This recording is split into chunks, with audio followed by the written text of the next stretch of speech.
Biara Kwaba Shonko and Fambra Showdown Media so Ewo Kumasi Online TV, Friends of Ken TV, and Afi so Thick TV. Now watching for Asanso Babet so ye meji dise nedeno e idea will be Biara huye na ya se we jamaji meja de ya sha se da no ene Monday so e idea ye to so de kwaso wo man Ghana matena fidie manum se me ba be pense ni nyine mo na matutu jane bi show e de amana wona wo sefata se metu jane bi e de ma wo mesho ye baba say when you subscribe ya be subscribe to the channel de ama me na wa share video ama onu e be ono so wa share e de ama obi fofo na se de dane de nyina no mene mo a edi juma no adwenchire biara wo bia no wonso wo de wadwenchire e be fa comment section na say e de ama me ba cho wo sha wo no aka chom so ba ne de wonsuro hwio na ya se wa wagide adwa se de de agya no wo toma ne ka wo bia nkasa na busia ene de no be pie mo man Ghana ne ma bebre na e na e trend na de di kan pa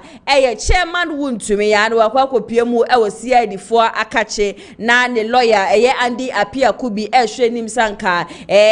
attorney general ne eja police fo mpedifo beti ase na nka nyame ya dom echi na mbom no wo ba be pie mu e wo CID fo akache de hwo no attorney general e de ba bonte sese chairman WONTUMI ama me pie mu e wo hono mende ne de na jese abola fo police fo ne ehweja fo ankasa e de be ma wo ba be kukuru no e de aba be pie e de na wunnim de nam so ma chairman WONTUMI wakwa akopie mu e wo CID fo akaje ajebre na membodi nyina mu enhwemu emfa mamu yeti kroma yenka bi nhwemu e na chairman WONTUMI be yi gold ni ade e de gold table so e kire se ba no eyi gold e ba ni sika kwakwa wo no chairman WONTUMI e ya ade wo bi ye papa that time na NPP amanyoko wo so na bebi abefa bia nsema Ghana fo nyina kan se NPP amanyoko na etu galamse ye wo mo se ye nhwe wo mo aso ene se ye nsase no nti yesere wo mu ye baba so wo mu ye bi mfamfa when the demonstration upon demonstration ye bo hu dede na wo bi anya ready so wo betie ye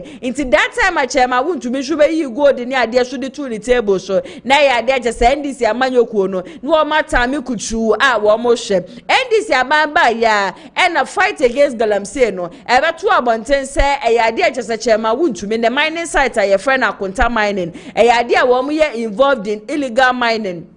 ene de ekeka ho ne ade enam so ema yokofo wo mo be grabi ni se twe ni nyina no so na sika bia yesi afa ne nsase ne ade chairman WONTUMI betietie mu be hwuye na ade me yega na ni bio ma na Ghana fo mu soli o emi se eyemunti ena John Dramani Mahama mi se in fact ebra ye chairman WONTUMI no afon ase wana ya sa bepa ho eno mu no ena attorney general de beto Ghana fo nyina nim se ade investigations kwosho ne ade na enra no last Saturday and attorney general de babonti anu wo kire se nhwehwemu anu wo moye no efiasa na abrewe yi puma kwemu a chairman WONTUMI ni nkrofo nsia just wo nyina ne ka ho no e also mo be pie mu e wo CID office ya toto wo ma no ne ye hwe na dey se prosecution e be sha prosecution a sha se nti na amene mo kase sabre kura buhua yegusu a ye twetwe nkomo e chairman WONTUMI is still in the premises of CID a mesha mo bo se enta se me so dwumedie ni so no na de atofo mefiri honom nyina no bede ni nyina no aso mo se showdown dwumedie saso na last week one of the trending stories papa de ba kwa na trendy ye papa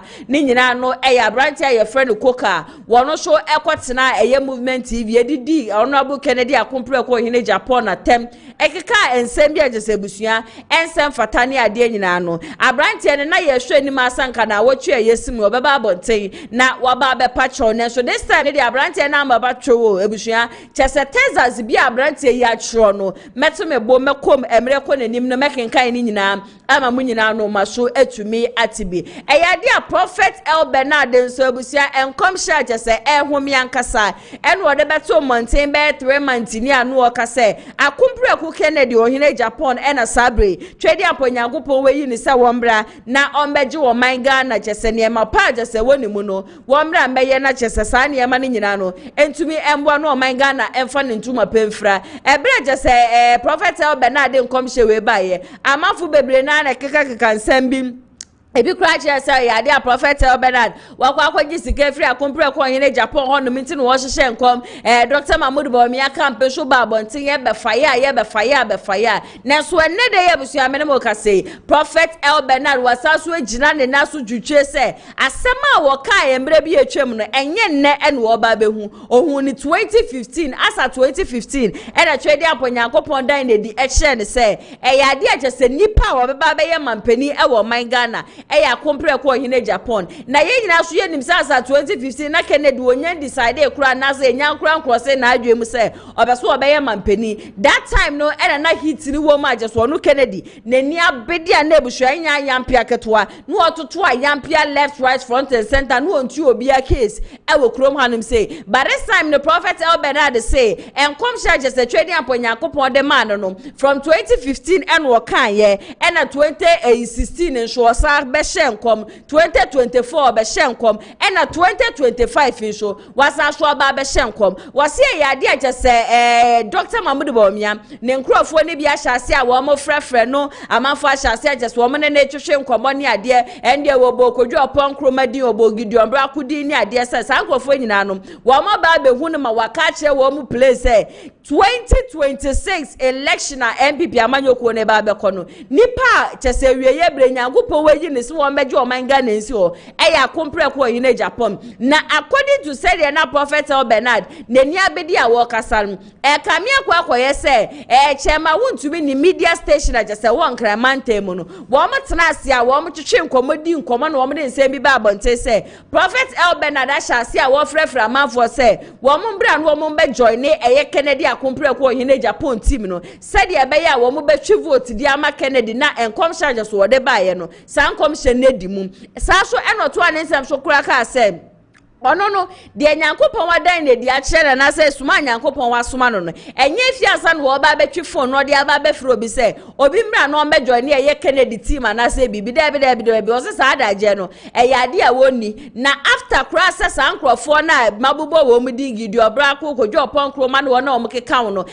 nkrofo agese ono ne ye wo mu spiritual father nti sa nkrofo ni o mu spiritual father the prophet Bernard na ono enkwa watwehwe a woni wo mu di ye fa compare ko hine Japan ho ka kire o say Kennedy is the chosen one since then on free obia o ma wa send the message ni ade nyina no yade just on reply you obia until said the amafo ekeka say na wo no prophet Bernard na ma just wo free amafo so mo mejo ni Kennedy team said the be ya Kennedy ni team na ebedi mu no wo so no ne nyankopon wa wo som no ne nyankopon wa ya nada ne de nyina no wo kan sam ede chere no twede apon nyankopon wo som no just won ka asament ho nom ensa so ndane na no de biara de nti no prophet Bernard de busua wo so onim de wehu and onim de wate just a video no in fact you would enjoy it and I really love the way your prophet Bernard still stood on his ground say akompre ko wo hene Japan and nyame ya duma NPP amanyoko no wo mo abatu ebekọ so on the 31st of January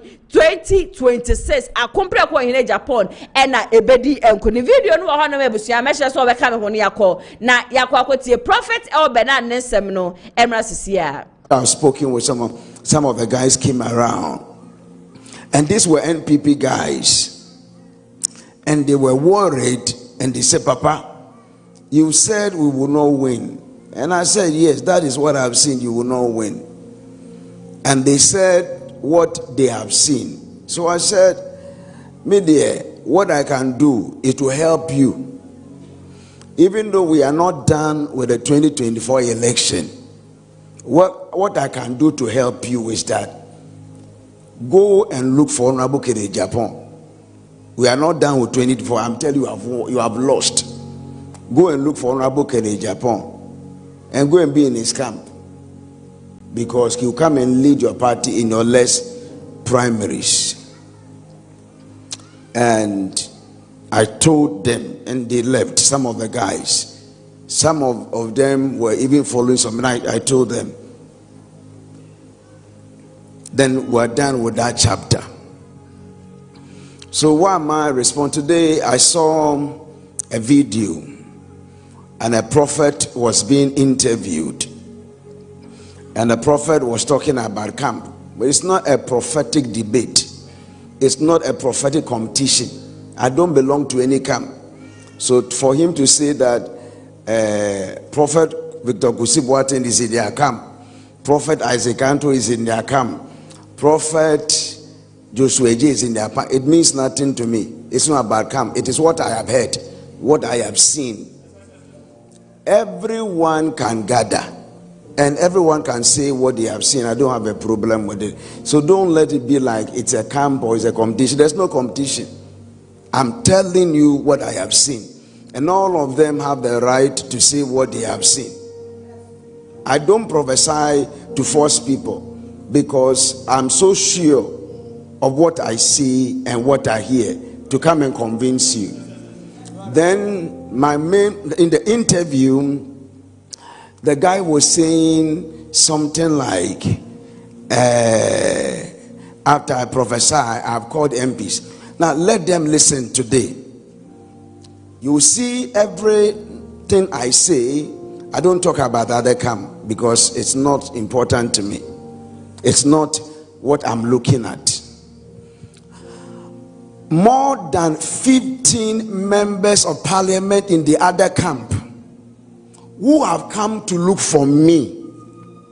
I did not go look for them. Listen to me very well. Who have come to look for me, sat down with me to find out from me what I have seen about their prime. And these are 15 of them who are for the other camp, and they are campaigning for the other camp.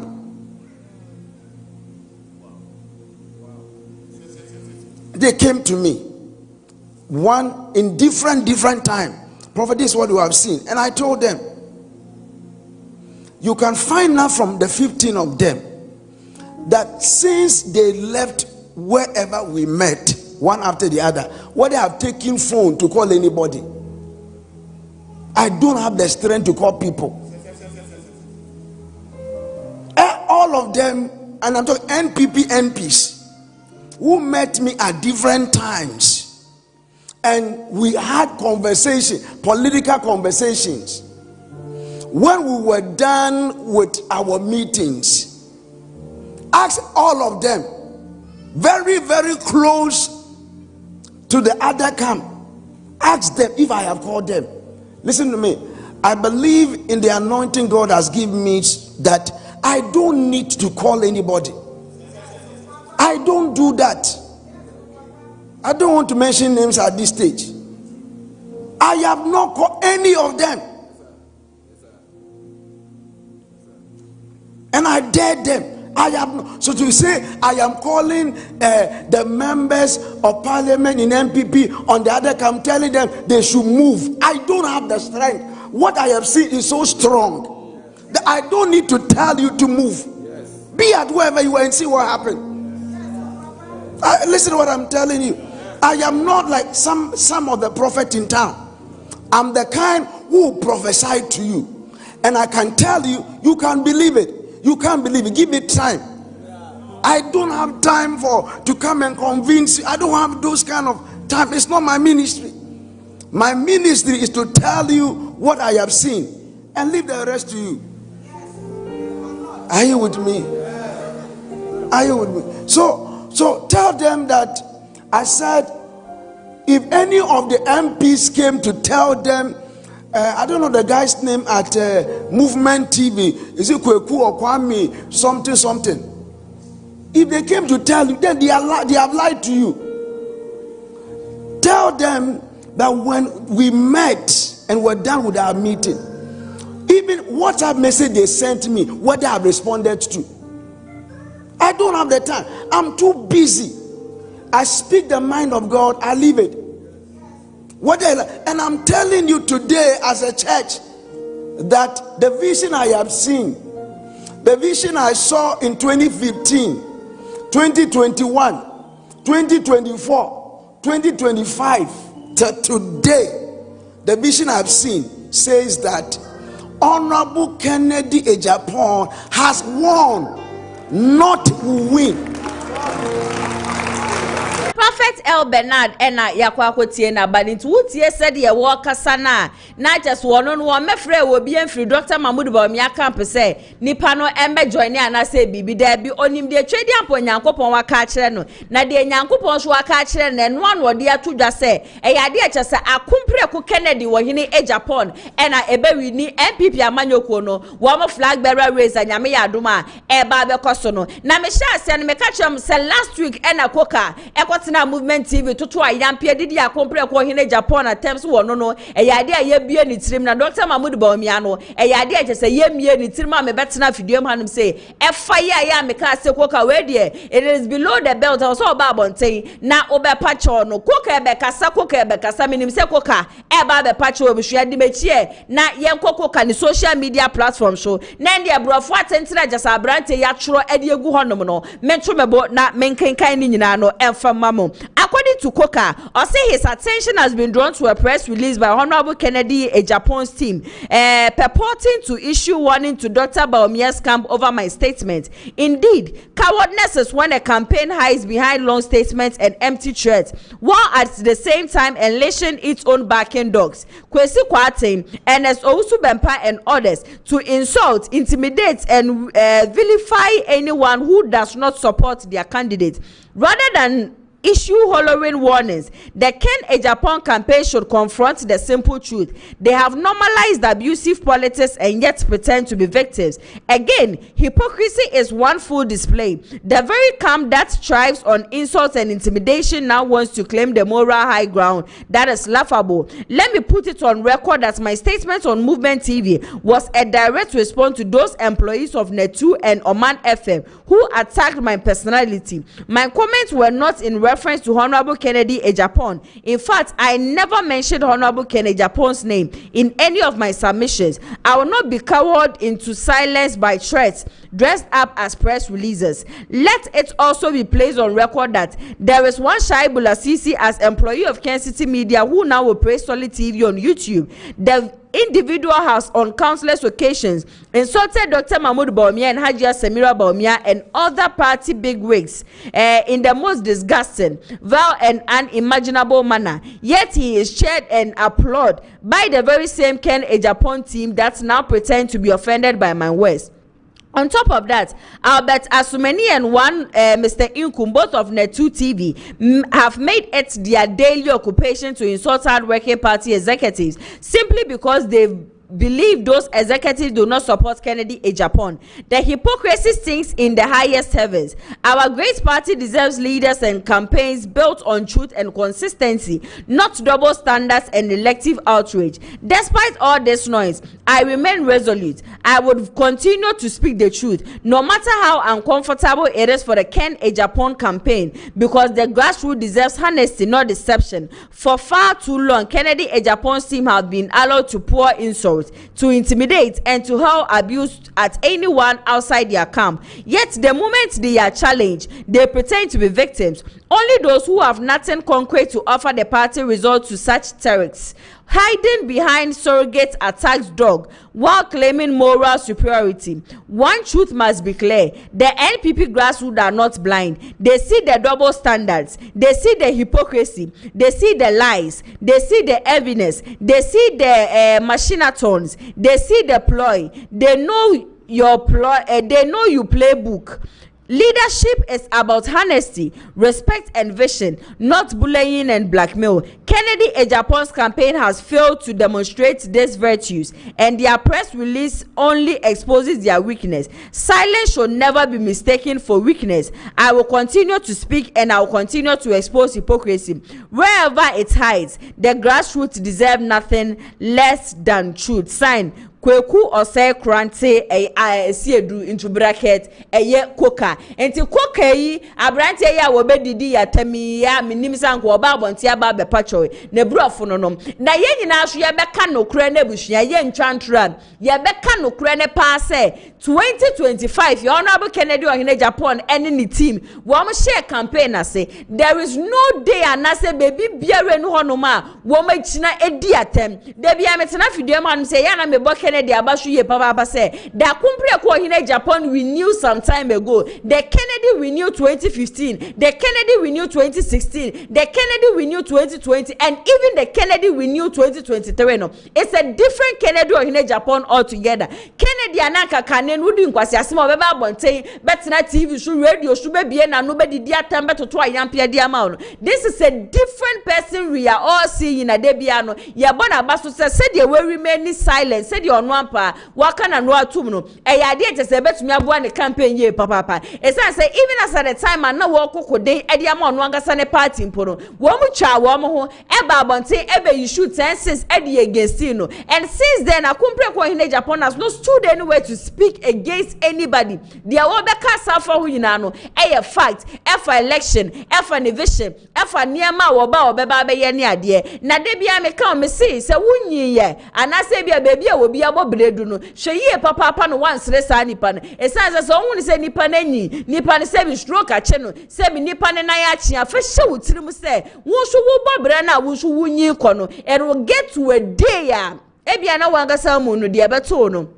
Ayadia enya sam ketwa menena ma be fo ntenta video show na bushia kuka kro yi a wo kire se wiase munyansa nyina no eyo no nko ani tirimu negu yenja no no toto ayampia yenja no na wonka de wo pani ade bushia video bi esekuleti. He was begging for 50 Ghana cedis and I was so ashamed say inti abrantie we pa na because of say odi nipa bi echi because of campaign because of politics inti no baby akompre ko hine Japan wo bobredu no Abranti to me betina honom e disrespect any sake ke busia video no honom ye hwe koka video a was 50 cedis no emra sisia Dr. Mahmoud Bawumia embodies these qualities, and we, the former MMDC, are fully committed to ensure his victory first in the primaries and ultimately in the 2023 election. Dr.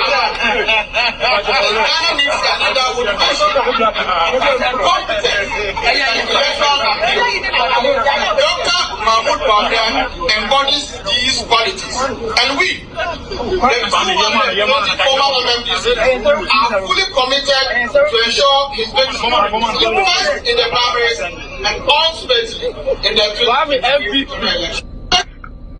Ebusia empelefo wasembia ya no wo mkase nipa fun and a cancer fun say nti I now understand why Kennedy team they decided say they are no longer going to pay attention to people like this because obia chese wo hwe ne ye bie atade papa bi kra won hwe bi da na wo hwe nipa bi say na otumi betina TV so just because of politics etimi bie na no na wo didi Kennedy atema henceforth kra beka bibi kra obusia me say madaje betina fidiem hanum say address that issue because I personally feel he's not worth it. On share that and deserve it, sir.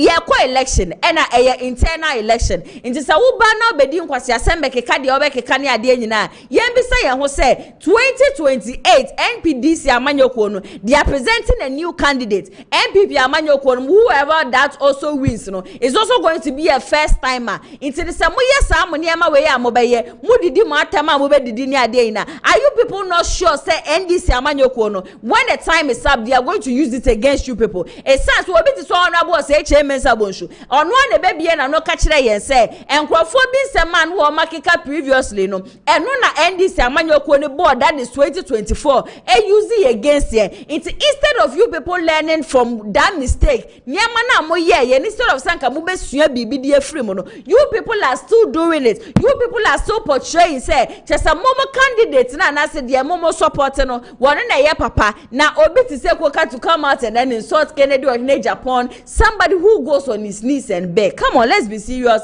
in this country. Am I my politics? And fry any not ye bibi any quite say yeah baby because at the end of the day no your snow back on at the end of the day no your party back on the same mistake 2024 Afi Kennedy supporters and Kotoaba Mwamo Samba Bantembe ye dede bekasai na mu ye when you know we are do you people still expect to so be a ye be any trimu or be a sebi much as one nyanse biano the numbers are tano mo expect say ne nkrofo medi akire emeto aba ne fama Dr. Mahmoud Bawumia if Dr. Mahmoud Bawumia wins ana asa sa perception ana sa adwumi na da mutirimu say oh election masa ye beba buga ye wi ye beba abonti ye beba be patcho ye beka ye nyina ho abo sa de ne na wo mutirimu you people did the same thing to him 2023 ojemu mane ko ye mo share results amunya 2024 so ashamed just say ewie nimguase ewie poto ewie just say me ba pa na nka akwa abato anase me ba e na akwa election wa say yanko oba ye na no masesa ne niam de esi gate ano say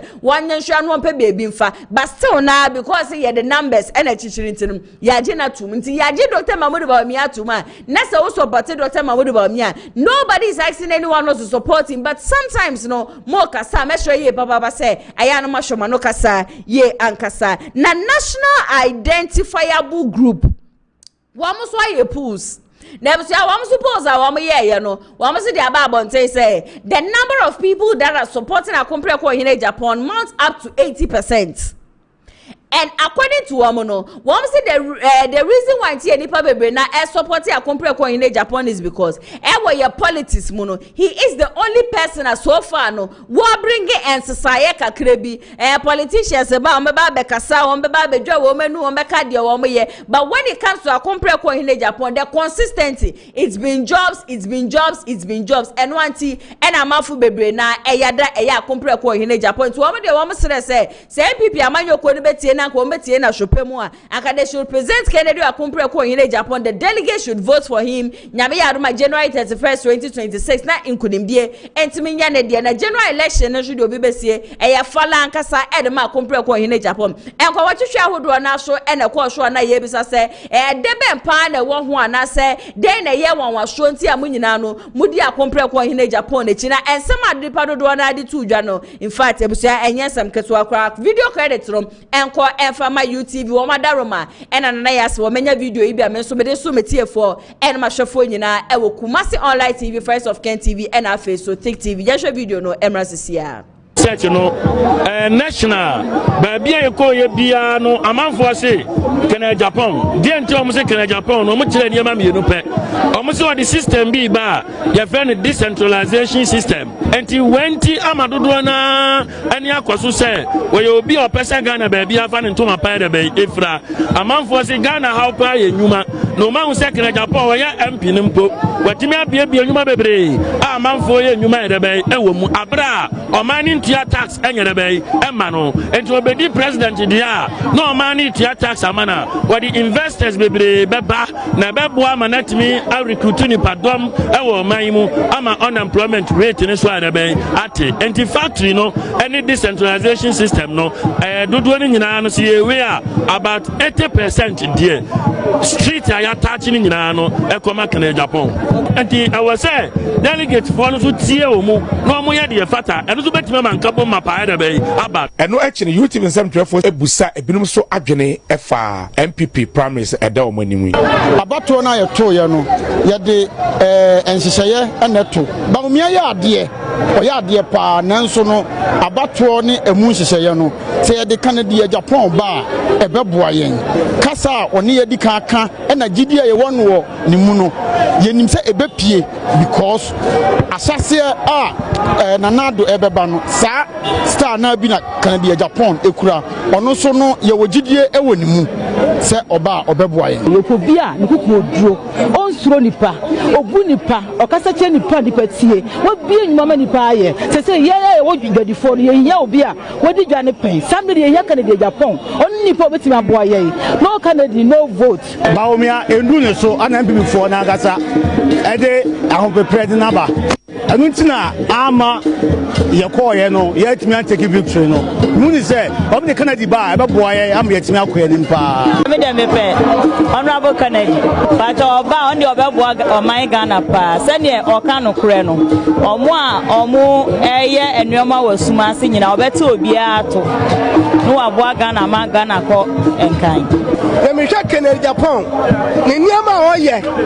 empo me mpa papa no hwe kura wa ne nukure won so MPP ni won so NDC ni oni musani niane wo abrawudi nkwasasem oba fechire no aka kire wo sani dani bi ne epe no man mu National Identifiable Group for Wamu Post, Wamu Koye, no Enebusia, Yetian Semni Bia Banko Fighters, and Comatusha Corso, Women are so action, Nantia Wamodo Kennedy, Nantia Wamu Pese Kennedy, a compreko in Japan, Eba, Debbie Amekase, Ebia, nine maybe a chairman, and Nania Mabu Honomana Kennedy, ya. Na Amafa Jenya Wamu Sabia, Sania Manaya, no Yeno, a Yama Bianca be a bed destroying a Yama Bianca M1. But the people are so ready, say, one may accept will be our ye bold, will be our ye fearless, or be our cano crow, will be a seminary, or the better form say a, or be a one fast seminal, and Franco Wado, and a lot of people keep endorsing a compreko in Japan. Me say, Nebuzamia Mitias and Kami WONTUMI and I say, Gabia me a pelibu NPP party anymore. And once I can make a chance, Massa, she said, baby, I didn't do near Pepper 2028 into the young shed the microphone about 12 and for man. Na ya mani panembra, when you have a yakwa say, I died just a delegate, and no more 12 Debbie. Yamfa nipa nenko yedi nipa no kwa obetumi awini dia maye but eba na election na yen said this whole primary secretary bi kwaso na ebi ji anwa na ebi ji emo na ebi ji television na ebi ji fridge ni ade. I quite remember last 2 years NPP amanyoko no we kura de na parliamentary de no parliamentary primaries just say edua boni ade nyina ade just say course isenka delegate no etie de amanfo kana se wo kwaji anwa kwaji emo kwaji 1000 cedis kwaji 500 cedis bi enkoto aba M1 NPP party na trust me senka 2028 NPP party no ebetumi edukuni because NDC party no sabre ya mena wokase je say eniema wo sho kakra ewom as to say wan na LED akwa remember say Musa Dankwa depose bi aba abonti a some of the regions say how na idrisu na say NDC for the ba obetumi edi nkunim ebi so say je say Julius Debro no so atwini die sie du nketi aso se hwe wo bu akora me gire mu sa de ebe ne memma wo bi akwan no obi anya de wo pe nti NDC for na nkasa no enter say NPP for select wo mu de nwi NDC for be select wo mu de 2027 no na je say wo mu so no wo mu camp no hit a je sa akoso wo honom no enya asem ke 20 say NPP for mani abede se mu be win 2028 election there. Trust me say you people should do the best thing na je say mo akasa mo sha ebetumi aboa nyeye ne ya betena video man si aka chem say mo fa Dr. Mahmoud BAWUMIA mbra na say mo fa Educhu mbra na say mo fa Kennedy mbra de mo sha wo beboa no sa nipa no ene wo say mo de no ba it is so okay say mo be call election na mo be di nkunim na wa ban be power rather than say mo be kwa jusu obi asa akeka nipa no ntumi emfa power emfa mbra mo meto am nsem ne so de amamodi anache say Professor Charles Mafo wono so ani abede abusuo wono so akotena wa yerepa wa tutu biankasa ne nyina no disciplinary committee ya Justin Frimpong Kwadua wono national secretary de ma NPP amanyoko no odi abronye DC koye na no ache say sanka NPP party agese ewom no party agese wo mani abede pa nkenye afiansa na modi abronye DC ko disciplinary committee NPP for wo hwede ban bi wo mu say 8 years bia no ade agese aban sasa nti NDC for abe wo mu ni say de ya 2028 NDC for be say wini nti 2032 ni dura Ghana for kokomotin be kwa akoto abade etia NDC na agese NPP amanyoko no asa so aba power nti according to ono ne just MP before ye no they haven't really learnt their lessons obi be see ye mbom nkon ye nyina no ye nsa so mbom mbra na fa say the way for atonebo watoto ayampia pa dia ma MP amanyoko nkrofo no miagasa memu no aji mi sema mehwe so be ka me ho no yakọ na yakọ akotie sansem we nyina Professor Charles Mafo editor dwa no emresi credit no enko emfama Oyerepa TV the who is to see say they don't see the higher court they have. Oh, really? They don't. You see, they only believe that after 8 years, power will change. Okay. And I've said this consistently for about 20 years now. And that is what most Ghanaian politicians think like. So after 8 years, it will change. They don't care whatever happens in the party. And that is how they have the audacity to do away with the FOCO and go. Because they think, to hell with them. I mean, one power will come. In other words, it is NDC that is going to fail for us to win power, not because of these people. That's exactly what the loose leadership of this current administration are thinking. Otherwise, I really don't see why anybody should go abroad here to a disciplinary committee. I expect them to sack him. Oh, You expect them to sack Abronya. No, probably, I'm going to let America say, I quite cancel Hunua and Fata Party. Who can you say, I quite cancel Hunua and Fata Party that Omra discipline? I mean, today.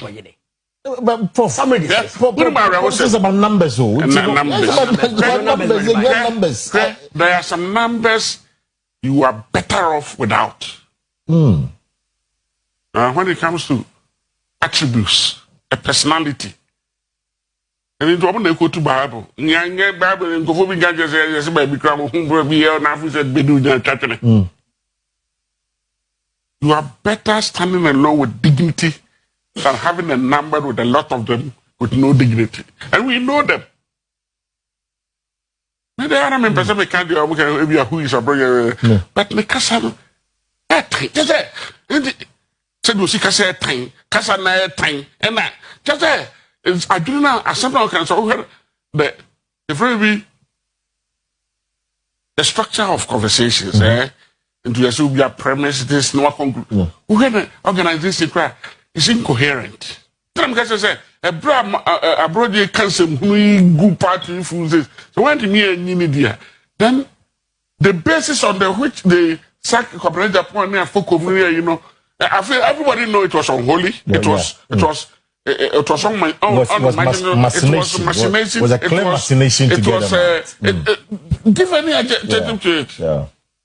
Now I brought it, baby. I was thinking my friend saying, Titokrobin, I can't say who way. I say, now, who say, Omra, when baby a harm, with you. Because I say, I mean, when you be Banodim, I was so. Yeah, one not been about. I was so. One not been about, yes. Me who's having I was so. Now, as Santina say, two for my sorry. I'm saying on one Japan. Who's all cherry and no saffron? Oh, friend, oh, saffron. Me jedi na me ni ho but me jedi so ka chen say. O hwe ne kasa yi. Me jedi. Betu. Eno kwa che NPP should be safe. And for once, I'm happy with the General Secretary. Oh, okay. Because I've been unhappy with him for a long time. For him to take this initiative, you know. But he should go further. He should sit down with the next executive committee. They should sack the guy from the party. So, about me and Sakina, then what people are saying is, some people are benefiting from this senseless acts. It's true. And then he, the General Secretary, is part of that. For a year, Professor Charles Mafo and I Yakwakotian in Semaba. Watch us say, was say a Brunia DC, ye to me a Pameno, Edini Free NPP party, no, my son say, a Brantian in a year, a Brantian in Sama, walk on your Dienano, and some much as a MY a NPP party now. Chesenia Bidianka Sebusia, a war boy a year, JFK Abaso say, Anya Shane, JFK, why ya dear ye, papa,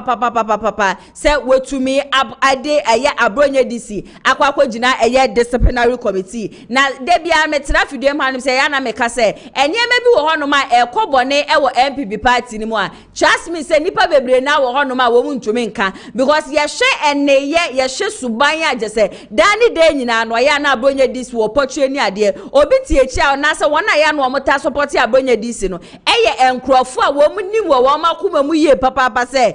where you are Dr. Mahmoud Bawumia in the say, Dr. Mahmoud Bawumia Quadia, there will be Kebia, the Abronya Babe Kebiano, a to say, a toko at the Dr. Mahmoud Bawumia. May who Dr. Mahmoud Bawumia and the video be a circular to our Bearfontaine Typhidian. This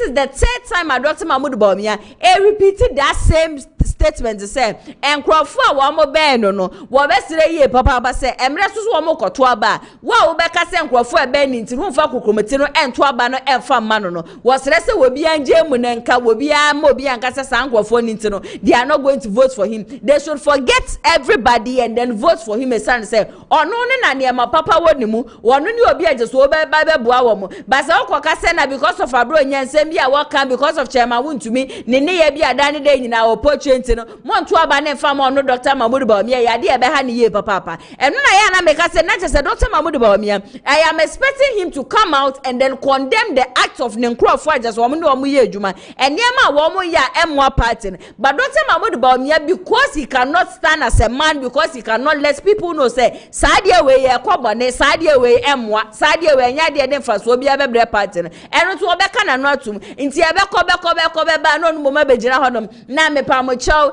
ena ma mo nhwe Nkrofo a wo mo be me na mo nkasa mo nto aba ne mfa mame mo nto aba ne mfa mame meanwhile said ye wutumi kwagina simpie so eka kire amafo se wo mo nto aba ne mfa ma no ye expect se wo Nkrofo ne nso na wo mo de didi atamada ne chapia no pa wiane anadwo bia wo mo breakfast lunch and supper de wo mo ya wo mo de destroy NPP party na gwatumi aba abonte you stand as a man be ma no pa wo be ma so de gina ne naso mama ache no be condemn sa ne ma na ya no wo mo ye but for you if you will not do it and then you still expect people say they should go and then vote for you NPP party ne dey say am penim de for am penyansafo a wo mo be gina in fact I am so happy say anya hwenum honorable Acheja ko e decide say oba be contest for chairmanship race na e yade ba ko in fact many ji wuye papa because baby a NPP party ne ga ko na busuan ya fa ye na ye nsifo ma ye ne beba ye ho so no na chese party no egua enesa ene wo fa be fontentai fidie no so especially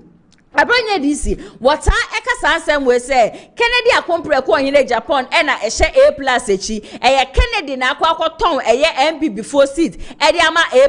na enna no A+ on Saturday wakotena eye United Showbiz so program a chese ba show memenda bia wo UTV and wo beka say that report aya na amafo de ne na amafo keka say eye Kennedy ohine Japan the sponsor no ma wono ne be ye member of parliament was sa de no kura bi anim onim say ngwafo ya no wo kasa no say bi wo kasa ed for wo mo ano nchen they do not reason they do not think before they open their mouth and then they speak into sansem ni nyina ya no wo keka no no ti be bi kwa no ti ya na ne twe na 2023 mpo na Kennedy eba kwa press wo beba be ya Franka Tuni di ama NPP party ono Kwame A+ sika te se o mobilize ye edema Kennedy akompre ko hine Japan so wakase wo di tudwa Ghana fo nyina no ya de agese beji yensem intini sa report aya na ne nam ne say Kennedy ne share chi na Kennedy ne sponsor no na nam Kennedy so na otumi be wini ni seat ne ni ade wo se sa asem no ye forget na GJ for kra ye president ani ye jumo ye president onu mpo no kogina show dem ka se Kwame A+ wono e na sponsor nti no sika no ono ne wono ono sika wo se ono yi sika le to wono ba na sika na ehome ntenye de momo beka e na nye de mo ba be ye na bia ne ma papa bi o wode ma Kennedy no o ba be je o se Kennedy happens to be his boss and there no doubt about it but some report and nam say Kennedy ne sponsor and Kennedy ne sponsor no kura biara enim yente sansem we so emrasisi It Kennedy Japan sponsor your campaign. Mamika is a mentor in it, and I'm going to be very honest. And Honorable Ken is my boss, is my friend, is my big brother. If he's watching me now, he knows that he knows what I'm saying. Ken Japan all kind of primaries, presidential primaries. I gave him more money. Wow. And if you like, ask him. I mobilized so much money for him for his primaries. Tama abedunfo owini GJ president no kwa sorry wo Pentecost wa alajo biso obi o hwemo TV so osisika be campaign across the country plus na dem ame me ni agro sa o bro abedunfo GJ pro gina sorry dem ka say sika me to the whole Ghana A+ no gina na Pentecost chairman the whole Ghana not hobby yes and ya me tse some kofo ke ka me sika Japan o ko the primaries no me mobilize this sika man no me man sika bebire bisa no za me boa na wonim se Ghana ha no ye kansama ya ye ka bi ho mo kansama mo ka firi mo anum ye kansama na ye ka firi ye botom enti na ye ho den na ye kasa no asama na wo ka no na wonim ka me boy am de wini za seat no me mo den enti am tisan ko focus na Honorable Ken is my friend, he's my boss, he's my big brother, I like him. But I am a tisan ko focus na Honorable Ken no sponsor me hey wonim ka me boy ya wo betumi sponsor say no we no sponsor we sponsor who was say can go. But as no be over 500,000 to spend, no be over 3.5 to waste. Two different things. Into one support it. Yeah. Spend the least. One support it. Honorable can support. Me say me mom na me support you on the campaign no. Okay. Yeah, Want to do another question? Question. Any question? Dear boss, now be my. Kwame ye plus wa clear air nti mo na ya na mo nam na mo taye na Kennedy and so sponsor Kwame ye plus Kennedy na sponsor Kwame ye plus na nkasa mu no wa ba betu nanum 20 sisi ane de ye besere ye papa mo amuni campaign message mo nkope campaign message na mo nya se da ne da nyina na we na sponsor we na nam Kennedy so na NPP party ni gu ayeye ad baby amasa didi akwakoduru mesere ye papa se mu di full stop e besi honom e dia ma hana ATP atena se ane se busia ensema aba won krata ne mu no wa ba be pese ni nyina mu ma ye nyina no yate mama na kwa abashonko enfambra fidie mu ATP na ya se bibi aboko de yesu adom na nso oba de na daro ma me nso me hu ye papa and ensema na aba won krata ne mu okay and ewie ma me fa daily graphic enfama ye tiefo ni ahwefo nyina kwa aba enfamra eye showdown dwumadie sunene kratafa etoso eye dumiensa ewa hase galamsia esia ne yepon bresibia yebetima solve ano ayesi yenyanya ye mampani JDM kura ababonte den semba komienu ede ato wonomnom ena wukopie mu ewo insuta yesi railway na eda honomno yesen krofo ye tu galamsia manaba be pie kwan no ho a enya asem keto ene kratai ka wasem ewa ha wonya bia wukomu sukwa na eja watimi akenkan nyina bi kama soso ede amaye na wo ba asia se soso a ne asia mampani JDM ne kase eno saying Oman Ghana no na share body na wode niema bebre na egu akwema wo hwe se galamsia ese yenso se yensa se e wo Oman Ghana mu ase amayare krankro bebre na achechechi memofo no wo hwe se wode ne nan ebesi fo no watima fight galamsia because wo hwe Ghana fo nyina bo se wo ba obedi hujument wo hwe Ghana fo bo biem se wo be hwe na watimi asi ano kwan a ene daily graphic e ka wasem e wo hase ya wonya bi na akobu sukwa na ja watimi akenkan ni bi enso ede amaye mame fa wo free daily graphic na me fa wo enkopie mo e wo the metro lens na be pie mo e wo the metro lens so a na se last week we dey betu wanim se aya ato force na to is forcing watimi enya sika aya $3 million a wo dey ba be hwe ama aya santimanta mo ase ina rose ni nyina no wo matimi ahase etimi aye se de be ya kwan ahode pebre na e wa se ya tete pansam no ebetimi agina ne na so ye papa na we na minority for no so ababo ntende strong one day e dey ma eye MD samani ko ne mampani JD say masa we mo pe ba bi tira na bra na ye mampani dada na adanko akufu adro adu show boy adu gaga Jack Toronto o wa be mu no wona ode sa project we e bai wonom e na sha senti ma mo baje eye fans ni nyina amfa cause mo no na sha se na so na the NDC for ne so mo na akwa jis ko mo de be sa asante mantem asenti na MPP abani ko minority ne se masa mo ngwa pe ba bi ntira wate na ye ene sha ase ye start ye sa project we nyina e wa santimantem ase ne kratai eka wasem ewo kratafa etoso eyenwotwe na wo ba ne nchemu wasenso so a na se Brian Champion phone eda se wa Gen African Print kama na ne nsama wo kanyina enese nyakopon bo 31 January 2026 neja eye delegate ne omo amoto aba wa NPP amanuko ni mu aye no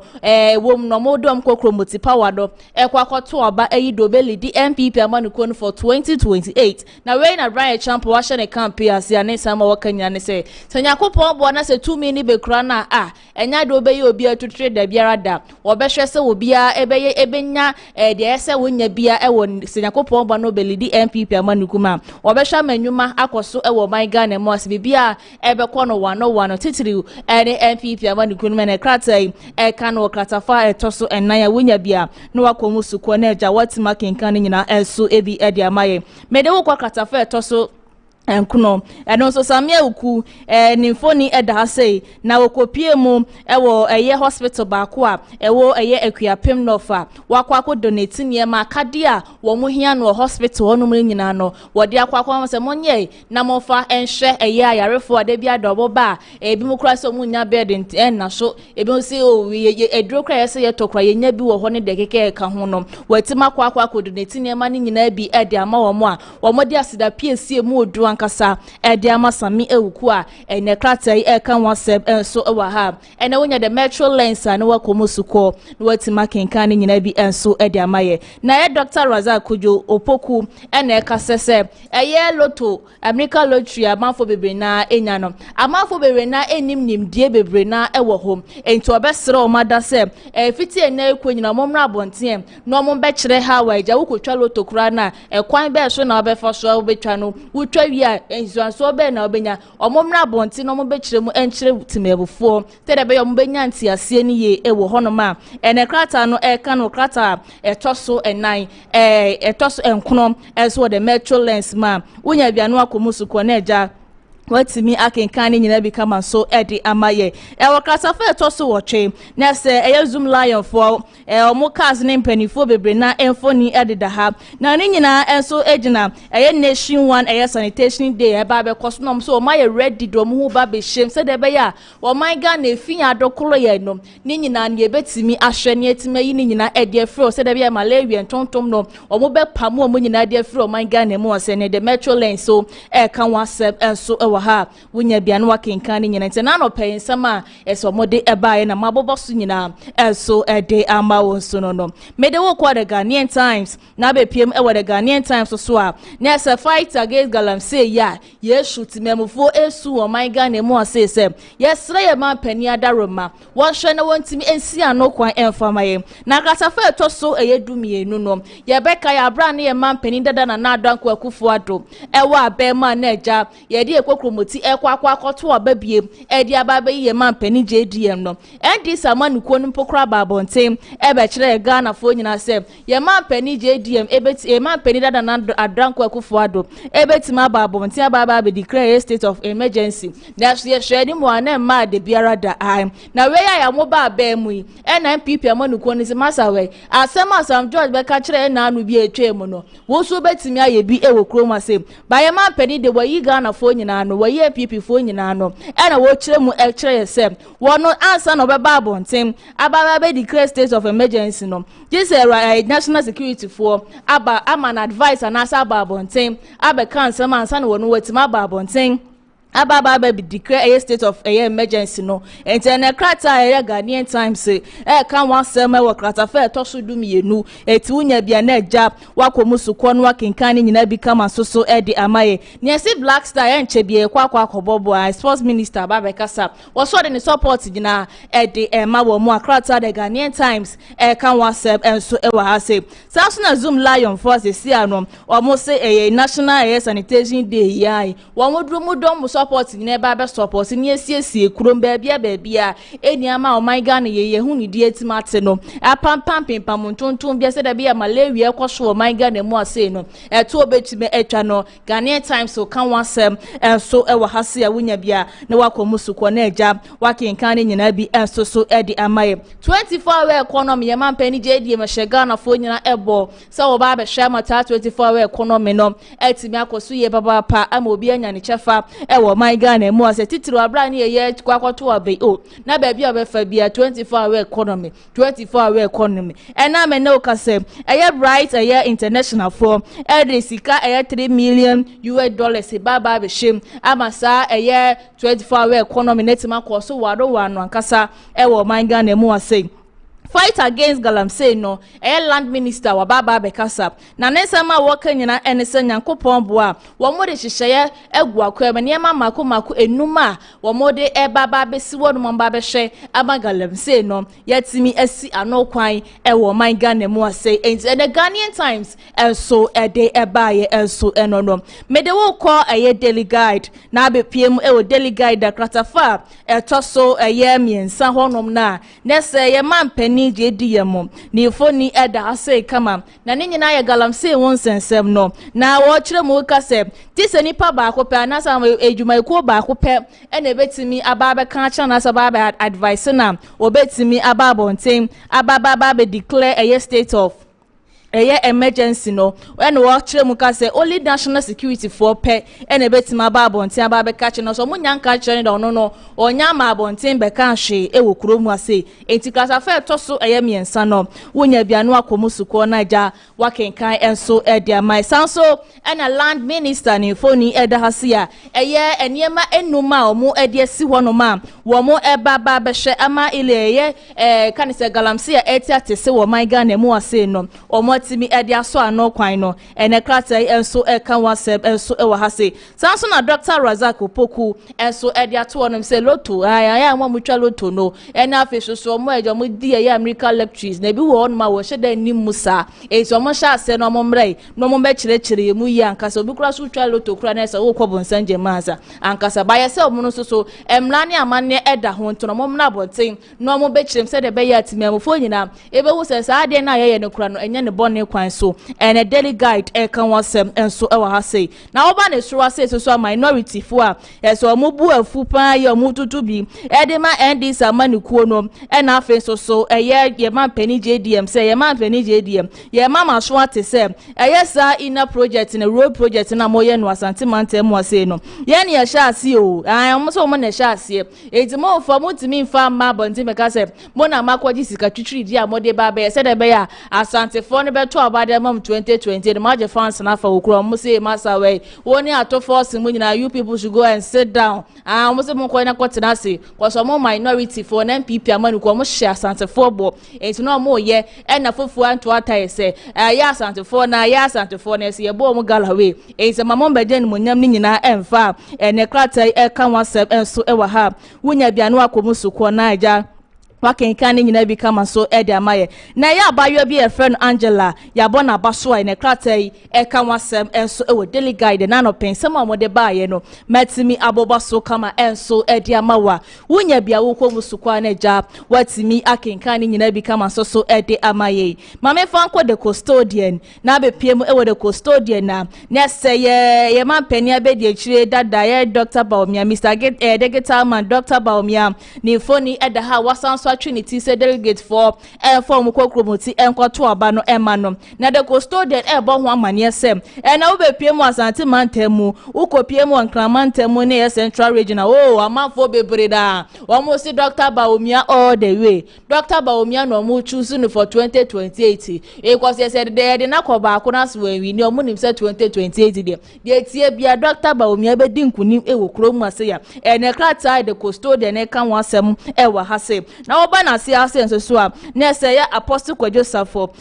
wu ye na say ye 40 days ye nie en krata e kan wasem say amo baba betena sem no ma sha se aye no ho ayi en krata e kan wasem enso e wa ase sanso na Razak enso so wo kire mu ka say oh my Ghana obi won maloto won sheda nim papa janka omom na bonten no omom be chire mu ye kama so no ene krata enso e kan wasem enso e wa ase krata fa to so e kron minority ai so omobu afu den a wo mu e tutu bi e de mane eye ND samanu ko ni se masa we eye Kumasi na Rose project no nyam na mode ba ye ene ye de sha ase entin mo mpe ba bi enkoda no ene de custodian e kan wasem enso e wa ha wonya bia ja wakenkan enso ede amaye mame fa wonko the Ghanaian point na be piem e wo the Ghanaian point akratafa toso mienu na se mia me wofa ye chama WONTUMI ni foni eda hase na ye se ne dai wo na se okopiem e wo ye CID ne ai ene wie ya ne hu videos bi se je wakwa akopiem e wo ho no ne kratai kan wasem e wo hase ya wonya bia obetima kenkan ni nyina enso ede amaye sanso na Zoom Lion fo a wo mo ababa be shop se wo mo do mo masi support e de ba be support national sanitation day no enso e wa hase no so no krata e kan wasem enso e wa hase ya wonya bia no akokratafa etoso enan no watima kenkan ni nyina bi kama so e de amaye kratafa etoso biense ye man pani JDM galamse ya wo se obi ai no betima ka chen se ja wo mra na we declare state of emergency nipa ba ko pe eno ane National Security Council for ne betima advice na krata de Ghanaian point enso e kan wasem enso e wa ha ye Dr. BAWUMIA Mr. Digital Man ni phone ed hase and was a man for bebre na solia and a way nodna we ya santini was his ade ni propaganda kwa no isomo ya no NPP amani ko ne ma obi en won ma wo betie ne kratai e kan wasem enso wa ha Razak enso so asem a wo ka se eja wo momre na eja mombe kire eye loto hu nsem na han eye NLF no momra be kire ye muye no eno so kratai enso e kan wasem e wo the Ghanaian point and wonya bia wo komusukwa na eja watima kinkan ni nyina bi kama so e de amaye mamefa eye the Ghanaian publisher enso efa entwaso na be PM the Ghanaian publisher so a na se eye ya papa amaboa ni foni eda ha so no na land minister and also the niema enuma ba bontia yeso mo ba be hwa betima boa amagalam se won sensem yetimi aso ano nten ye be sere madanten enima mu ya na eja ma ya ma yenten se de be ye ho be hen han yeso ni so eni etimatin wan kama so ede amaye kratafe to sumienu so na BAWUMIA esamanfo matru mo supporting so de ama wo no wenye fedi ene krata kan wasem enso e wa hase Angela so ya bona ba so no krata the Ghanaian publisher kan wasem enso e wa ha krata fa to so enan no ya papa Kofi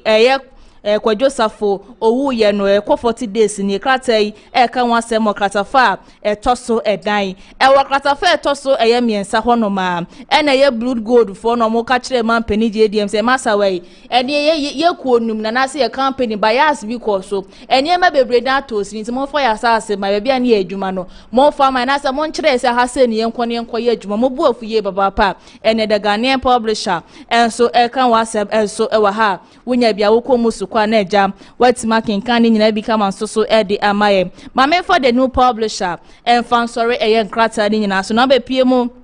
with the new publisher. Yes, ye man penny ya be de cheda da ye kan say Dr. BAWUMIA Mr. Digital Man ni phone eda ha say na ni phone eda wo de nsa kire ye so na minim den sama wo kan ni sama ye kan wo ye the new publisher ni nyina no say na kopon bo obo si na ye for regency and Eddie Crow support ama Dr. BAWUMIA ya Asante region Greater Accra na Central region abakone de me shadan hu ni ye papa na ne krata kan wasem na ye busa se ye de ne ba obeboa anase we na ne sanso be we nyakopo obo 2028 because baby akeka kono ya mpa obi obetima bo party na so betima bo my Ghana dia na NPP amani go position be 3000 years de wo mo be ko ye papa sanso na wo ba asia so na se rekeje wa to be left and right and sa de amane ye adwumere say man pani JDM so wo baba be hwep amanyumanwuma akosho wo man Ghana mu wase na ye rade ba ko abra na wo ye campaign na wo kan wan sem papa no na rekaje ya boy say wa fire wo mu ye fedi agro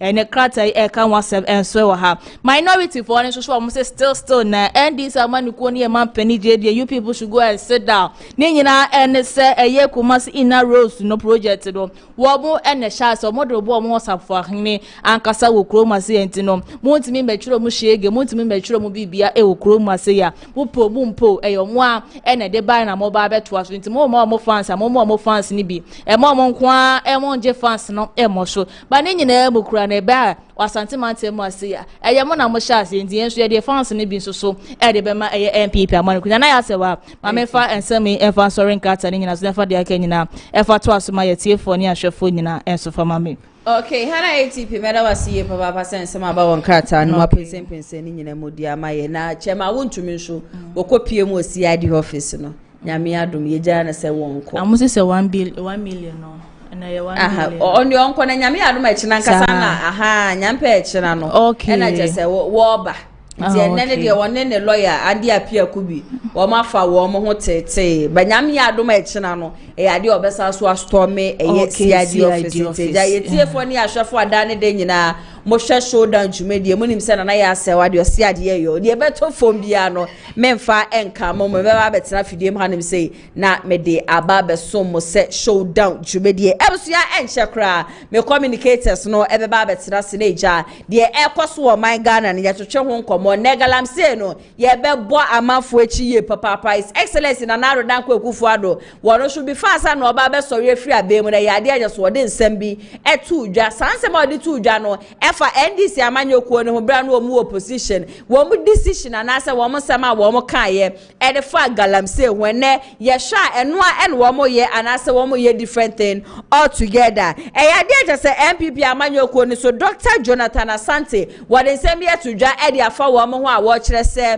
ba no NPP party na wo se party we sanka wo mani abede pa ye serious pa anka there is no way ya wo meka se bia obi ti se chairman WONTUMI one brand na omeye wo mo national chairman na niema bi wo hono ma chese ekoso NPP party mama fu bu hono mo mabuo mani eguso but the question a wo bi sane say ye hwe wo mo ne ye hwe enkrofo mo NPP party mu shuban bia wo mo dan ne dia e ya de chese wo mo de numbers eba ema NPP party na say they are just there doing whatever they want to do saying whatever they want to say na yenkwe na yenkotie ensema Dr. Jonathan wode tu dwane nyina no emra ye ba menu metiefo ene mahwafo ene mabedwafo nyina no ye beto anko botwetwe no so credit no enko emfama Angel FM yentie emra sisia ene omodache abronye ne yatwini omo twi abronya akotwe na so yi na wo ni gidi wo mumu esan se ono na wo se yatwe na so na wo se ke afro bi dada na ono yatwa se ni pereja na ono ya afre no ene ebodi pandin preko wo da me bisa wo because se awo ya na hypothetical Angel amza na pay Onua TV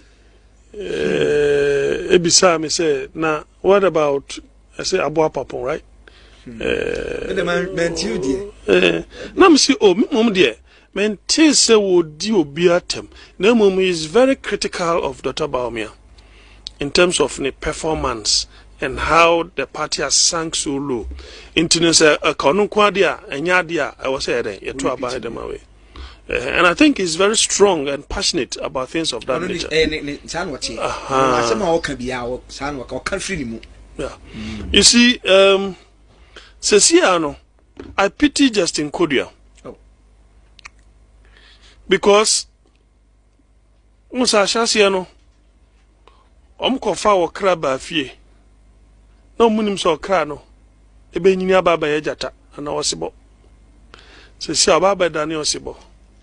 Enti no mo a mo de sa kra ne ba fie no kwambia so no or say I'm get rid of us. But you have to ask yourself the political style of Abronye, does it really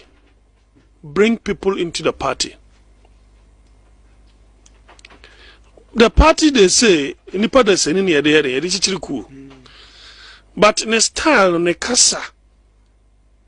the abusive style, the insulting style, does it really attract people to the party? I would say nay. I would say nay. Not at all. Nanka party be say NPP. Mr. Emeka. Nase mo original chairman Ekasa in such an unguarded fashion. And you allowed things of that nature. You see, when you are in opposition, you are doing a regrouping. So you have a lot of work to do. And to never be saying, you don't have to tolerate it. Okay. You don't have to tolerate it because I attracted, I'm man for any attracted, I'm man for any attracted. Sure, no one can persuade. Citizen no muini Akawai. It could be. That should tell you. It's delegate. Is very undeserving of remaining the chairman of a party like NPP. Nanka ede na openi WONTUMI. Ekachire Ghana for say opeso a national chairman of NPP. If not say BSC card no the back of femu dia. Me mom dia na minim.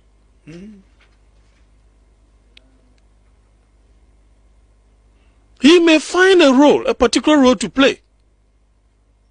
So buga role de duruwa obetimi akọ. But a party where people would find brains, people who are mild-mannered, omotinasi, omoya calculation, strategizing, does he have that competency? Nanka Is it because you think said Dr. BAWUMIA is likely to win, and because you support Dr. BAWUMIA, by that you feel you can be the danger na make no? If you saw about one no. Danger na make no? No.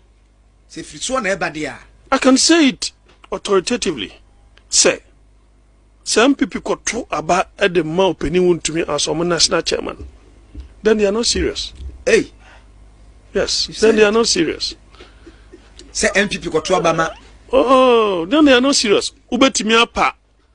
Nana komia. Wapa. Opinye jako. Wapa. Even John Buedu. And other way. Now Simakwakofa WONTUMI. I don't know if he's listening to me, but I tell it as it is. I'm not mincing words. Apart from that, in Krampon, share some court to Abamano. That's a NDC na Wabemo. I'm the court. That is the time that they will be raising all those issues. That's when you're quite Yajuma. Openi of a swampofo, doctor, a man I highly respect. You saw what NPP did to him. A brown campaign, they say the court, they have called a tape nearby. He had to appear in court. So it is part of the political frustration in the game. So apart from the fact that he is very undeserving of becoming a national chairman of a party, and he wants the party on your chairman, and also a presidential candidate. Because as it stands now, there, oh, I mean, come on. I mean, Usha Neya about on social media. Does he really speak well? Omobona power, omobot to exude laughter. So you don't want NPP to become a butt of ridicule. What I say? In whichever form or nature, we need a strong opposition. At whichever time, you need a strong opposition, so that government will not do wrong by us, and opposition will also keep them on their toes. You don't go for people that highly are very untactical. They are not. How tactical is he? Dr. Jonathan Asante ena yakwa kotie ne nsebaba je se wutie de kasa ye ni mu a ne nyina no eye NPP amanyoko no bebi enne abobo aba beduru no wodi efutu emu ode yankasa ede ama NPP party na bronye disi ne kasa dane de nyina wo kasa waso abrante ode na party ne musa akeke mfa so bia ne so sa ani obi a ye de 11 seats ama wo manaka ba akopɛ wo de mu 10 edi ama NDC for so ade cheni ade sebia se wototo ayampia ene se wototo sabre edi ebusia mabedwafo enya atrase ane same no wo mo eba betwetwe enkomo ede afa wo man Ghana ho kofi bedi ako eye NDC amanyoko no communication team member saso ena oduro Kelvin akwesi wono so eye NPP amanyoko no communication team member ebusia ne studio sare habe dere yankasa ti ye fire wa ha na also wode efa comment section na say ede amame mama o nyina no akwaba shongo kofi ni eje oduro mama akwaba bibi abako de nyame ado me nwa ba yede nyankopon ase pa chonso ho yede nyame ado me ho ye pa yede nyankopon ase amesha ase firi eja wa ban na wo position ene ma ede say oduro oh sisi an de bibi bia ya koso kama power party ni na ya na me hu se menu anom bi anasa Ghana for ne NDC for bi o ekika se ejada NPP party no mu ye pa me so no menu ho nya adwe ni na ye propaganda NDC for no so isan se election bia ekoso bia na sabio to de bia awose o ye onu ahu fin kakra okay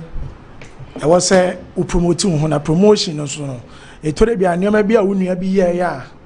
echiaye no awose odima omo mbeto abama na we prove say ampa ona ye the best candidate awose eto abano edema eti wo hwe party ni mu asa na ekoso enye nche se onuado ni party ni mu biem okay na sede ana emu esiki kana bonten omo pese omo kan ma na kwese say Sebio Kennedy Japan Honorable Kennedy Japan Asia former Vice President Dr. Alhaji Mahmoud Bawumia oni ni betwemu ablo mo nsresre enye sanso na tie je propaganda na NDC for no still no muguso a omo we seti and party ni de bibia akoso kama pa bibia di dem boko. Okay, Kofi eja ma bai na woso ye ne ye re na mo no ene ma te sei oh nyame adom ene ma ekoyi papa okohwe ene ma ye koso asantime mu insu ato agu asase ne so ama no baye ye from ko asante achima gogo a otimi se adwane abuso ama alice ye mofra ya nya acha na otwimi no baba beko ento aso suku in fact omma me mo akoma to mo ye mo esanse omokoi omokwa kodi nwane pa de ewo ho na hwe fi so na adore asanteman abrantie mo jammo no babodi kaka se okwa wiemrem no beso na wo sra na amana ba maba wa ne mrantie so na mrantie no ba ako ene Dr. Frank amako hene mene na koye general cleaning ewo RCC last month na Saturday dey do koye ndem nwa ba edutwam efin pa na adore asokwa na koye se woni MC no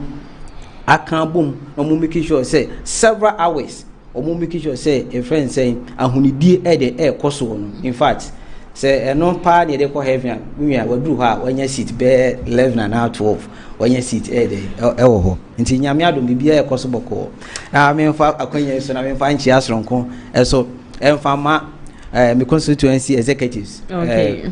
say Abdullahi in fact abranti bia me na akunya encounter utimu say afutuo ni nkranhye sema wode ma me ani adwumaden ono so ebo ewo seche ho no eya aguna no in fact many aso papa ena me na wofa ba ko efre no adom so aguna ezi college of education ono so me chano pa wo modern ba yo wa munyina no eje wo so ye remu eja mre no kwankasa 3:15 by 4 o'clock na ya sorry jumedi ni so nti ye sha se with your topics for discussion the edikai no ye mampeni eba ye galamse won sensem ni ade o appoint ye land minister na land minister so no ya bode chia fa galamse won sensem ne wakasa na nse mo di tudwa no wo se Gans cannot win Galamsey war ane ye ntwitwituo ewa amafo so na etututuo anase etutwetwe enya de no na ba bebre eye Galamsey onsensem no asekofi ma mensha ase efenfiri ho no meja wo minister na akasa Ghana fo nyina minister enwia asema odi tu edwei eye papa Dr. Amakofi Boa in fact ne kwan so wa no isanse wokohwe emre bia de etwemu a ya yinwa ba ko efre no jo wise o se kwa be fa so a ebetimi akọ Galamsey no say ye shoot and kill so what I say but the buy no ye de nhihye papa ai de egu akwan ai nhihye na ye de gu akwan mu no so no so abapa because uba na baba be hwa license ai de ma timamufo after say to aba ewie ye no last minute. So what I say, sa license say the mo munya and they buy no 50 of them ni na ya revoke and ya sa mo de small scale mining no so no o masadi e bi mo de o mo license na de aba at least and so go through review process we are hoping say by next week there e be make sure say 250 of them there e be revoke sa ni money na de amna de afro nti e buy no ye de nhihye ai de egu akwan mu ama Galamsey no ano ai de abrase nhihye papa ai de egu akwan mu so a ama ensu a na ani ahunu pika no sisa asha se de eba na eba ne ma ba ne de gu akwan ye ba na ne ba bi hu se enkofu bu mo edi kan mo license sa license no enam ne kwan papa so eno na ban wa de wotwam de sa to so biem ene ma ese hu ye ni se 2024 ene ma ye kraba o man no de ne wo so kese pa excavator eno nkwan ekoso be 6.5 billion Ghana cedis ese excavator say de ebo man no ene hu se ensu no so ani de ehunu no kwan bes ne be fa so a ye betime ma ensu no ani ade ati nti eno so de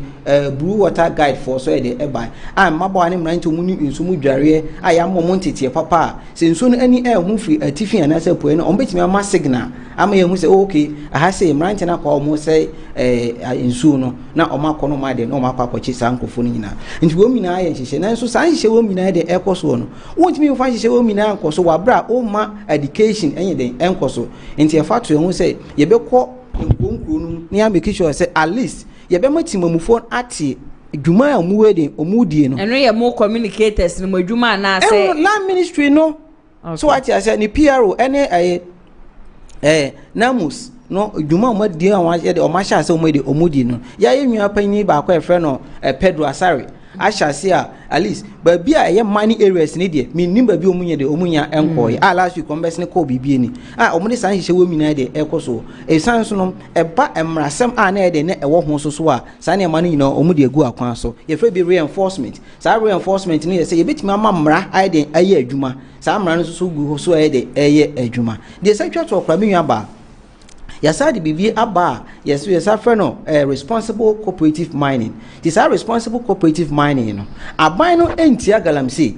Nenso so improper way of mining no na aban den utia. Enti so aban na say se mo am manso du bia mo pese mo ye mining na kromofo no monyi de mo nka mo mum na aban mom na mo fa kwan papa so anye de entu efom agudie no eno ano no aban be mo masase 25.2 acres. So what I say na odi amamo for small scale mutimi hwe na mo nkrata sem bibia to ye na mutu ayefam agudie no na mu wie na mo kata amna no so mu dwanwia ama ho nyina de kama aba no hwe sa modem mo no a na wagina so na wasa de mako medium. Okay. So what I say wo mu nyina ye hihye ya aban ye de edigu kwan so na menwa ba ye bae no ade ba ko be hu yen say ye kwaye bretu no emu mako enkono de na ye ho no efre bi red zone untimi nko kra ye be make sure say sa nine forest zone no galamsey for agi sa ho no nyina afo no nyina no ye ba na etimi aba baji e de ama man efre kro bi efre no abrowani nkran ho kwado ma chichi kro mpo de awi ba ya sa nkofo nyina no ya flash o mu nyina out se se ne ye wo bibia efre no security zone and they say no water bodies nyina security zone. Okay. Forest area security zone. Now roadside. So what I say, bo mutimi tuwa na kwan ho pe kra no madidi aiden adru ho ho nyie declare ho ni na security zone a ti say no untimi nko ye fefuma godie bi. Okay. So what I say, tinamus na baaye no aba aso asa aba bebo esan say sa nkofo no be wakwa gina sa vantage point no say be obi antimi nya access to that place. Nti ko hwe ya branch ba ko efe no Erasos Asare o ya adwuma o multimedia no a na no o de betu edwa say ya pam mo afiri ho no offend shelter bet omuasa komu biem within some few minutes na omasa akọ hɔ a ya de asa kɔ class ankofo nyina de afiri hɔ nti wokɔ hwɛ ɛko aban ɛko galamsey ho a so far so good na wokɔ hwɛ CSOs fo no ehia ye no a wotim sɛ Catholic Bishop Conference mo imani Ghana mo obi asem wo kan no ɛne de aban presentation ye no ato obi akoma so. Okay. UTAC for mo ye man for emergency ama ye friend say ye kɔ strike ne sade no ato obi akoma so a obi ehu modern bo aban ne de ebo wokɔ River Tunnel that sahwe so that Tunnel Nzara say we mo nyina amanfo na tete wo no edi ho adan say aban ba ye die sa galamsey na ne nsu no ani ahunu bebrebe no ani na ide ati. So what I say this says I never will be na ye niam ya ye no a e dey improve ye nko ni nyina enu de root de na say they will think as am akoni nyina galamsey is still going on but at least so person my ye say you ye bibi ya fam ye buy yes ye bibi ene ma na ye no so ye niam e dey pefe. So what I say sa ye friend saying chamfan ye den ye say bi the omudi irrigation omomoto yi mo eno so 900 of them ayaje eno so no ba akofo anya nkwa akoton ni ya che e de amakuafo omudi ekwa adwuma ama eno so ehon sinsanso no ye na ye hu we ni ye niam aban eye atimanfunu bia de ehon amenwa be man so kra wo hu amana bro so bebre. Okay, ebusi akofi no yentie eye Kelvin no so ne submission e wo ensema as a land minister editu dwa no miniaba Edikan no medikan memfanchi akese ma me honorable Subin MP. Okay. Lawyer Obrieboa obet okọ parliament oboama Subin punto pa ekoso yi pa wo hwe wona mamekom wona masafo edum won na utimu se bia street light na di adanse je se ha Subin anum se ka akọ se abrochira ne se krono ana che se ekoso na honorable eko parliament no motofo a modije nkrofo phones ne ade anu abrase yi pa o amekom ne Subin potemu anum sei no ebiemu nso mesade nchia enso bema miame lawyer baako moko Asante regional assistant secretary lawyer Kingsley Nana Bonsu Chichwe lawyer so bono homodin yi power party ne mu yen test confor say one na so emu kakra mra bi atwa mu enti lawyer so say brand so ne yakwakoto a delegate no so ento aban fama no okay afenchi akese so nkoma me mesi akosua kwatin na minua yi kase o kasafa license so ye be kaya president a call for Okoshia and Central Phone or the two just license no omoba power omoma obia omu issue license bia na no ya atro yeah omoba ye no mende ya me no ka say mining Ghana mining reciprocity omo dia betudwa say license do a president mama na NDC aban omoba ye omo issue ni na omo dia betudwa omo sha say my license no on the 8th of January yes eba keka kwa nisa eti no say NDC for ne ka say omugu so a omo fight galam say na many omo nya adwen che say omo ma ne ye hu TV so omo fight galam say na so anya sanity okay omo kama ne to Ghana phone na trim say galam say no hia ase akufo ado aban so wa bra kufo time galam say hia ase na that time no ne etu galam say ne de aso any akuma na etu galam say president the late president Professor Mills aban so and na chamfine any excavators by 2011 1st December President Mills na kasa eko kasa fa chamfine ne ade a ekoso nti wo hwemu a samre tintin mu na galamsey ekoso akufo ado aban baaye no the first 3 months so declare state of emergency ema ye na ye hu first 4 years modern bo na okun ewa galamsey hu o chiche omo mutu galamsey ni ade President Mahama ankasa so call grounds eko catch mining sectors one eko eastern one ne ade eko catch omo say wo mutu aban fama no oba omo a wachi ekufo ado aban achi omo akogumu na no obefiri omo na osanso kan say omo no osabe mo kwan ama matu galamsey ema omo ankasa deputy general secretary Mustafa enso ko kan san ansem ni bi say omo bon memo omo kwan ama yatu galamsey nti say na sankrofo yi ba no mo ka say omo ko galamsey a ya meni omo nya adwen okay che say ode bi omo abrebi omo ka say enhyehyeye de enhyehyeye agu akwan mi de enhyehyeye agu akwan minu mienu na edi adanse say enhyehyeye no hwe nkoso ye nura ba hanabisiu e sha ase so wo cheche nkrofo ye wana president be ka chen so wonyai no cheche ye friend say we mo kan omo kula license na kan eti no ensam na NDC for ka say insu ano insu tene ade no ukọ university a yentu galamsey wo honom so enso so omo nsu amu bu pipe ada one video bi me hu on TikTok pipe na eba no na eba kokotin pa na eba NDC aban so ubie pipe na de ba kokotin only NDC aban so na san ma we na ekoso ene oba me ba ye mo ye friend say mo di yi bai railway a galamsey no and now call central region one mu na galamsey no wo mutu no kwan ho obi Ghana ni bia nim so mutu no kwan ho omo opposition some omo kan ye declare state of emergency na me so asem say gold board na omo tin na nkasa pa no ase che say omampanyi ankasa be kan say gold board no and I say Ghana the economy na nkasa most na depend on galamsey and I say gold so ana na so mampanyi sa be gina be ka che say ebeko gold e nkokọ na me kasa asa onim de me pesa me choni na ne say opeso che say emrofo ba beto gold ne pa de nka ya ento yimo ne ya ento gold no osanso kama ne sinsu pi say galamseyers for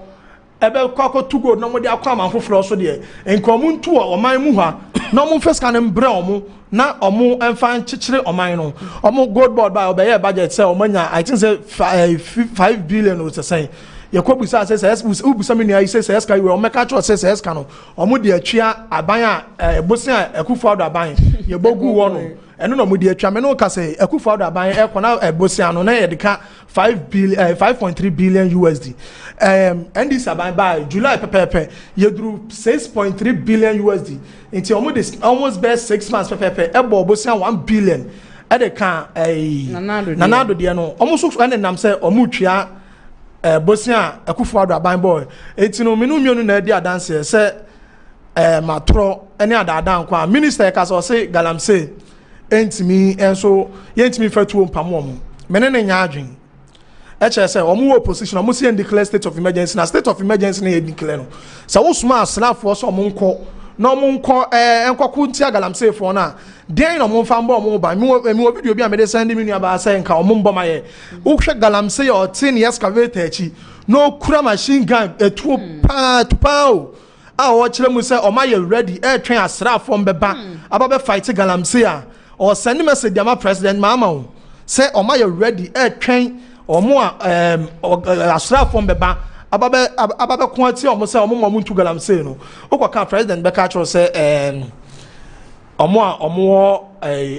mebunu no ntu galamsey no omo ni adwumaye den na wo say omo panyin we bia adwuma mo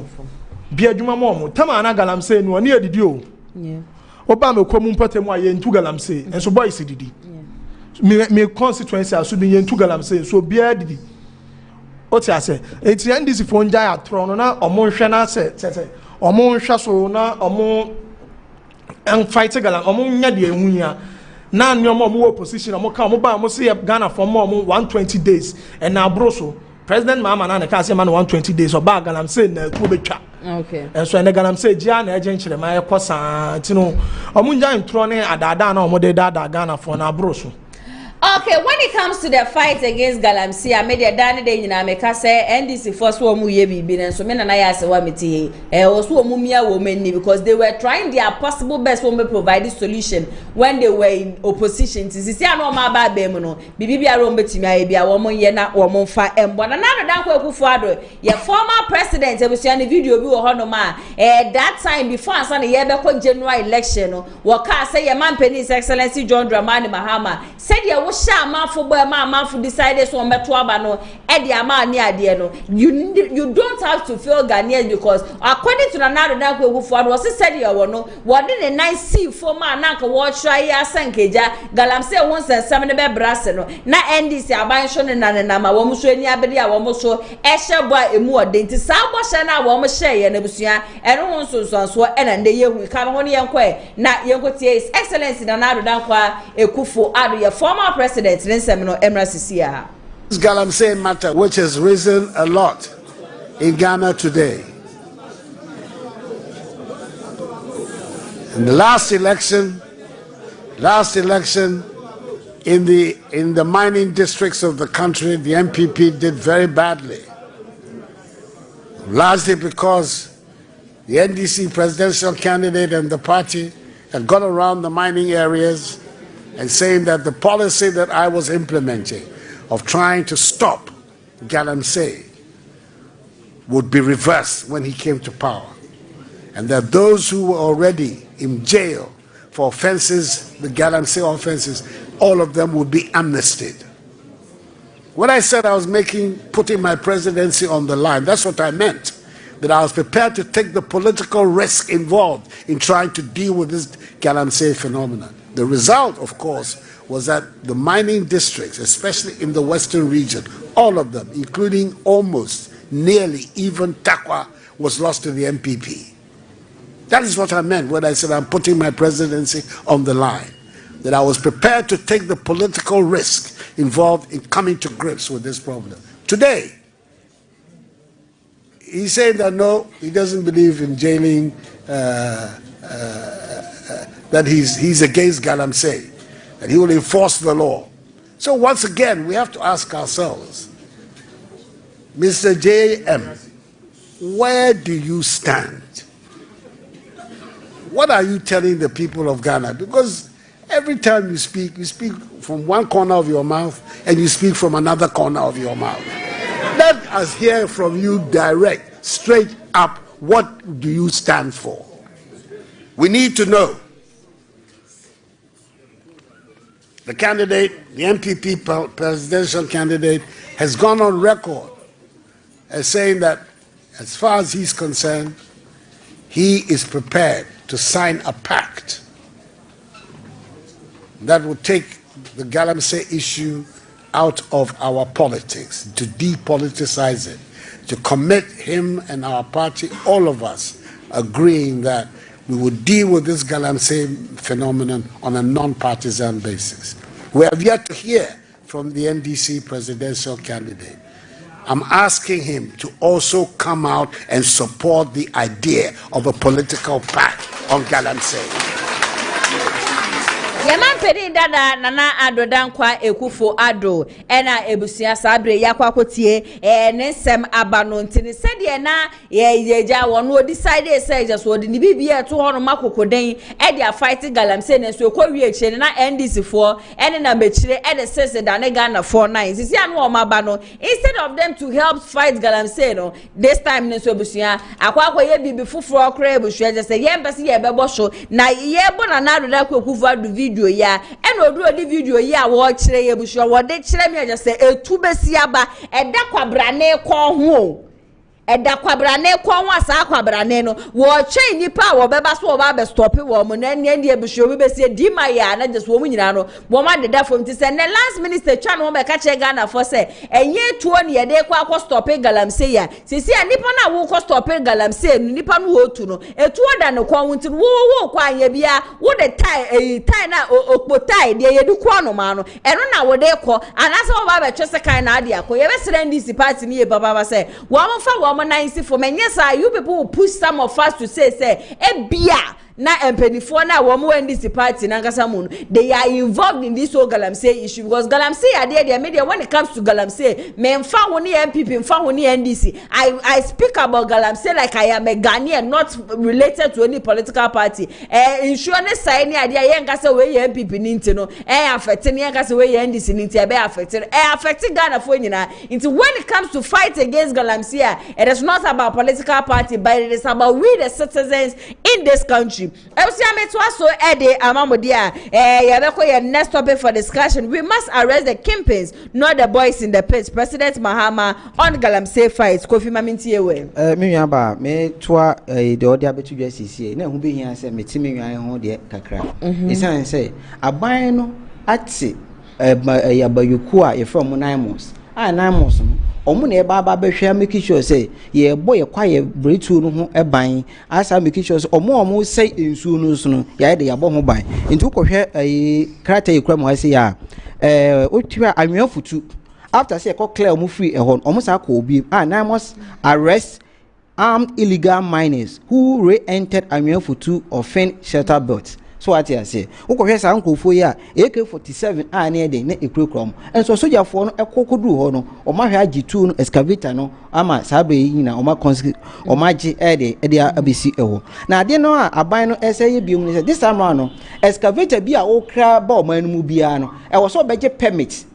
So what you say? Na wo kire ade kronti a wo ye de wo de ba na de wo de baba be ye. Aban so ba ye no ye de AI esa ko Galamsey kwan ben so ye de chip excavator no geofencing any tracking enti no de be ni say wo ba ni amount 25.2 acres no a wo de yi wadwuma no now excavator trap and one excavator automatically will go off.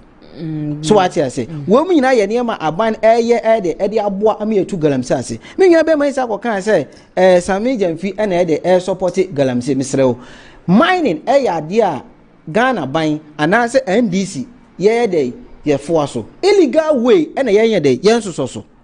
what you say? In the sense yen so illegal way and intina Sami Jamfi and in the office abua edi 50 billion edi aba say yen fund to Galamsey ase the Santos be was the 5 pickups edi aba na Galamsey no ye de tu ase no enkoka say Sami Jamfi and so Galamsey so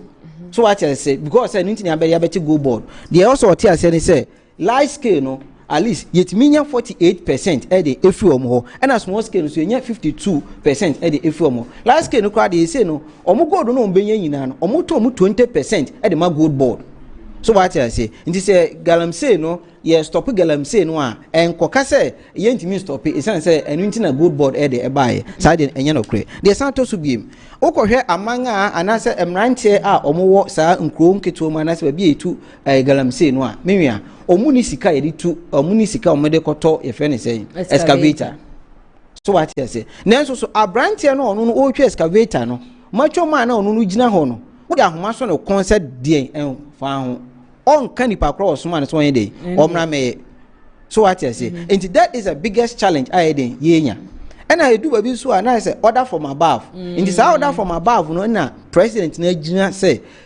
ono na se o to galamsey ase enti enya de say obi MPB and I said minister B and DCB Babe can't say yes order from above into no forget to order from above forget it man into 9 months on MS so order from above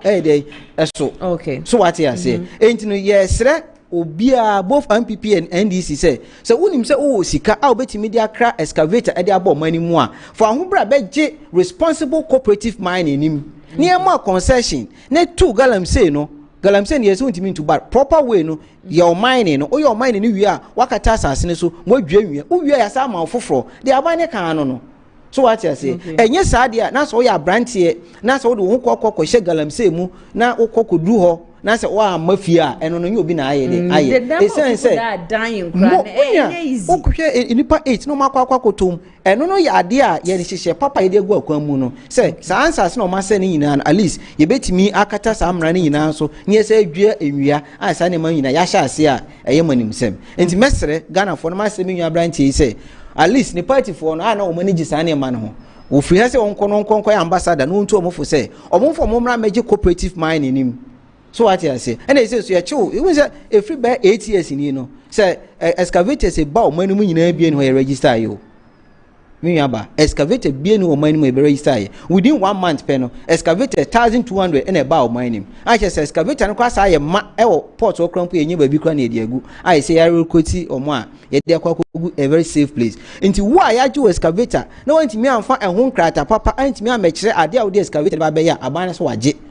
Okay. So what you say? Me sure say san hihye papa yi nyina ye ne ma ebe ma obi a all crash excavator abon say no abana ni abrentu yen de on kan san fama biem wa wo kra ba yeso so a woni nkrata bia wo kra de ba ye no so wo so wa de wa boka di san ne ma ne be ma to wa de abrase for stop buying gold from galamsey yes you enabling illegal mining miracles to mahama eto aso na we see miracle de say no ya be kan ya to no pa hwi ye mfana sam nya asem bi mu krum ha so what you say e san say ababunu a ye mana kwanya no wantimi amfa kwanya anya bibi papa bia so what you say ena se pa futu so a enya abrante we ne egwaje futu afiri ne ho so what you say enti ye de ye se ye de nhihye papa ye de aba gold board gold na auto no light scale companies e wo manim no yewura sameje mfi se wono makokasa amo mate ase ye to gold no 20% light scale no so what you say omugodo ombenya no omma 20% eton e de gold board no small scales no so almost gold ni nyina no omo ba no me de e ba beton e de gold board so what you say enti onko obia ho se ososo illegal mining so galamsey onko galamsey wo se okwa kuto obia gold enu nti na wodi sika ebo se yenko sa galamsey na ni info mining no enti so wo adwen se gold board aba na gold board na ba ye no enu nti galamsey fo nti na gold board ba ya enye no kre o hwe manifesto mu a ewom ewo ho uko page 62 a ya kire se ye ba kwan be fa so ye de be stop illegal mining se ye beti gold board ye sati gold board no ye the responsible cooperative mining yeah mining proper way no ni ye sa kire maburu na e was catchment area because some for no monum abayo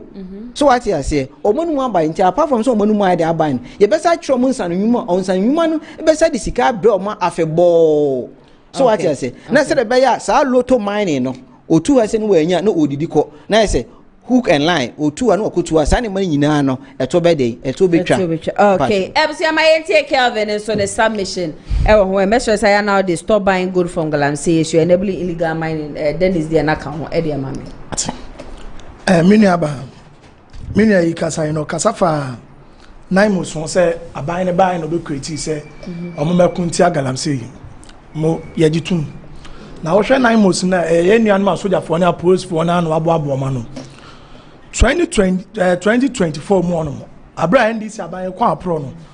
wo mo kan mampanyi kan say ehun hia say ye de asrafo ebe chesi wo mo mutu galamsey e wo site so na ye mampanyi ba na enim say nka o se wo de AI betu galamsey ase na nka enim say ba na wo ba no on hia soda for on hia pros for esan say ensamwa wo mo kan ye say wo mo ba be ni na minumio ni na ye di adase se ehun hwe nko so wo man yi okay excavators one asem yeti kromo anum day in day out de biana NDC for kraga excavators man be du kromo a do you have evidence on Emma ekodru mra bi say port won na ye ma anadwo de som na omu yi excavators 200 excavators omu yi na anadwo de som Joy News report sa issue no. And I think with that yeah excellency John Dramani Brown share media for no but chiremu said the excavators are eba no enye se obi na akra sa excavators ne se wo mu fembe tu galamsey na se bibi and those excavators na nko bebia ni nyina no wo ma looking for a safer place wo ma keep sa excavators and ntina wo kasa mi bisa say do you have evidence on it say NDC for na asoma obi because me ameti he ni de ebusuya I have no idea about it say NDC for asoma obi aso obi afa excavators emra mini aba the entire America say excavators no wo NDC for buy no Samijan fi gold board o ma che bia me di adanse say ebi wo site ye adwuma sa excavators o say omo the same omo the same ahyehyehye hu once video bi na ewo I think say ascend south or so excavator na yes yam fan stop galamsey yam fan proper way of mining no na womo de sesa anua ne mboba obi e de ko obi fie obi construction adwuma wo ye o aban properties no eno na omo de ye o ti ase enti no omo timi kan say 200 excavators no you say our case omo de agu ba bia e ye ana bisi excavators o chichi si won na butanse wo hefa e bia yera o so okoye na chese bia butanse enti wan mo na wi ai wan mo na wi asa excavators no ana bisi akwa chichi excavators ba bi go no o twan ho ba ya excavator si na ayela o ti ase enti eno ye enioma me say ndisi aban propaganda nkwa no mo ye oka omoka ase mi say o say ye ncheche ayefofo na omo hye galamsey ase me am si am ko school oti amaz basic b mi swani na na ya kire say galamsey enya de a ebo man no enti me nim pefe say galamsey no embo man no the illegal mining embo man no ye nim proper way of mining enti say omampanyi ba na obeka kire say mayenche boys na omo ye galamsey no na emu me enko kyan fofo no oka asem bi say no the word is the campaigns the enkwafo na empanifo na omo chance na omo wom ne enko kye omo menu ayi ka say oka asesa wo che omo nkura na omo ye galamsey na obebono onka panyi cross man no anase de auto excavator ne man say onkwankwa ye galamsey no yeah eti samakwachi akura anase wo so wonka me jeliwe adechima jeliwe so wo ye obi a wo ye friend say uti kromu na wo don hu awura galamsey mu a e den na kire say wo san nipa no unjai ko so slow prison yeah wonim say adu ko prison a wabla bo apem ye na ye di adanse Ghana prison system na nye unya awura oba pe wo be pe adwuma wo ba bi obi store kra na wo kwakotena onya hu say wo ye ex-convict pe obepam wonya mfo adwuma ko so nya awura prison wa ye de bibia taga wo say as wakobonsam jema ba so what I say enti no eni kwan say omo hyehyɛ ase unhu omo ye nua honorable Lamin omo circulate say o galamsey ase nso omo nkyerɛ site for te kura na ne nkrofo wo anansa obia no galamsey na bia no obeti obai say honorable Yamin ena suma no enti eni kwan say wo ka je say yenjai boys no na boys ni adwuma bia ye na galamsey na mo adwuma ye wo kasa omampanyi wan kan ye okay obia otu bibia wo say ye no obia otu galamsey ni bibia no say wo na wo wuru champagne ni mu say wo na wo ton aduane kura o ema mo fidi o mo onom kura na wo ka ho bi mu na mo ka wo na mo bo man ne fom chese ye ko school na ye kire say illegal mining enya de pa eti no say mebu no ka chem say memi amisi o ka chem say me nkotu galamsey a me nko cause minim say anya hwe kwa minim say amna timi bugu ye so yes e ma ye wu eti me do me nkwa me nko oh ba boys no galamsey yes no and okọ light a omo na to ade pa say ejuma na bi ni ho nti ono so ne dia wo ye a wo dididi no oh en no yo dididi kane na galamsey no na de no mo ye no mo dokoko ne ade ma farm na ekoso e na okọ galamsey site bia wo be kokofo bia free sirem e de na base wo mbla na o medo dokoko asema wo ba wacha 1 month obedwane afiri wo e de no akowura galamsey ni mu eti sa nioma ni na ye nioma asese ye tu galamsey ase no nkyerese ye nya adwuma ma wo mo nye ye tu galamsey na ase a do koko ho koko na make say Akufo Addo ban buy o pagya price ni mu akoko adwumayfo ani gye ama NDC for the atro ne adada buy say omatumu times 2 omo buy so ye hu hwe say last week 400 omo dey count omo ka say 6000 say ne obi be say kakra David anya ade kakra wa kyerɛ mu say ye to ne 9000 18 no aban dey 3000 wo dey 6000 18 na wo sisi no say wo dey your friend say akade ne nyoma e be ma omafuo no kuani no so ntimi nto na ade obetimi ato okay for next one menua me boss me akọ nsem o kan say NDC aban no to gold ni free galamsey o na no krotrodo se wutie omampanya asem o kan ye wa blow social media no na wode to o manimu say ebeko go ana say ebeko kona de ebeko go de nkan kokona ene say galamsey as for ni betu gold no na omode afa echire baabi akwakoton esan say ode ko your friend say baby a to gold ni kane na ode ko baby a ye to gold kane na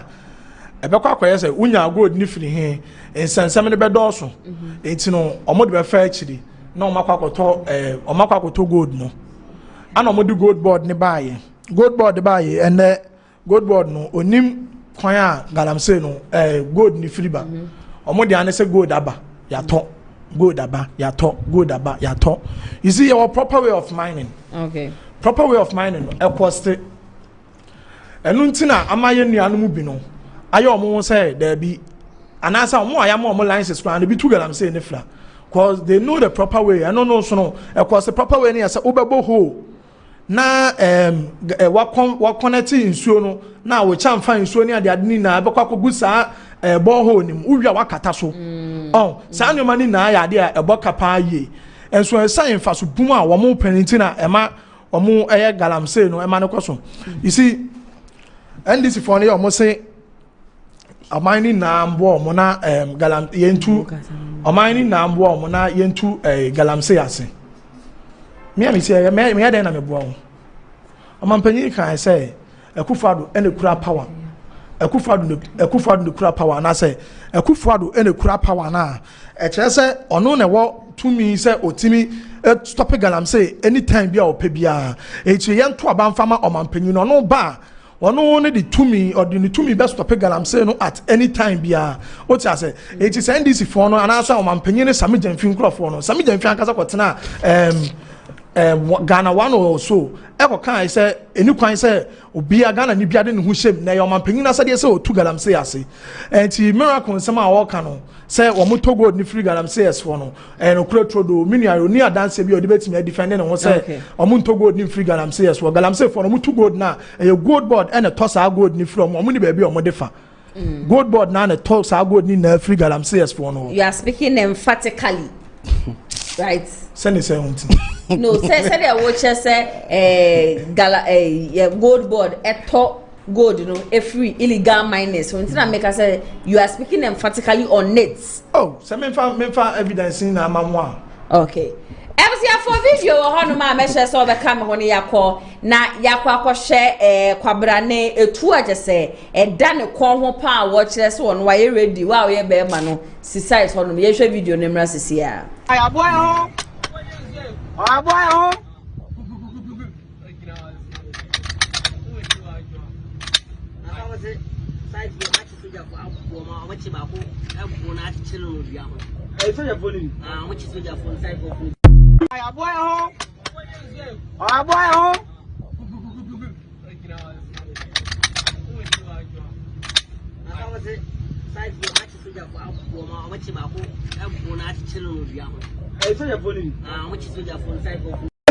Senyamin Boa na NDC December 7 yetu abano ema omanpanyi John Dramani Mahama ebe ye president ejuma no uma koswa ye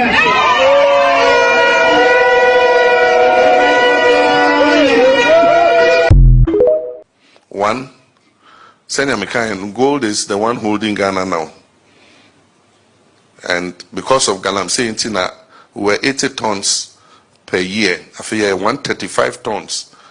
additional, bebree free galamsey. So we must be prepared to sacrifice in the fight against galamsey. Say production will come down. It means that exports will reduce.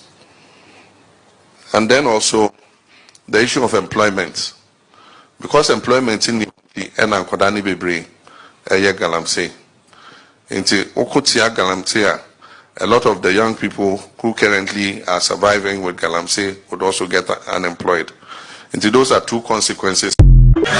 Yaba, omo amochi omo galamsey no, omo atu omo, yaba omo amnesty no omo saba.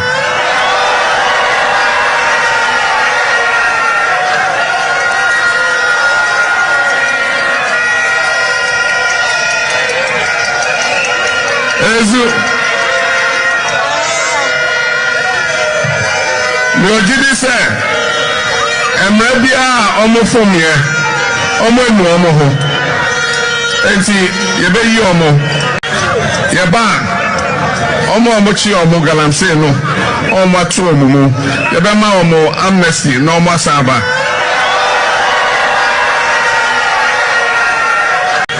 Yeba omo amochi omo galamsey no, omo atu omo, yebe ma omo amnesty no omo asaba.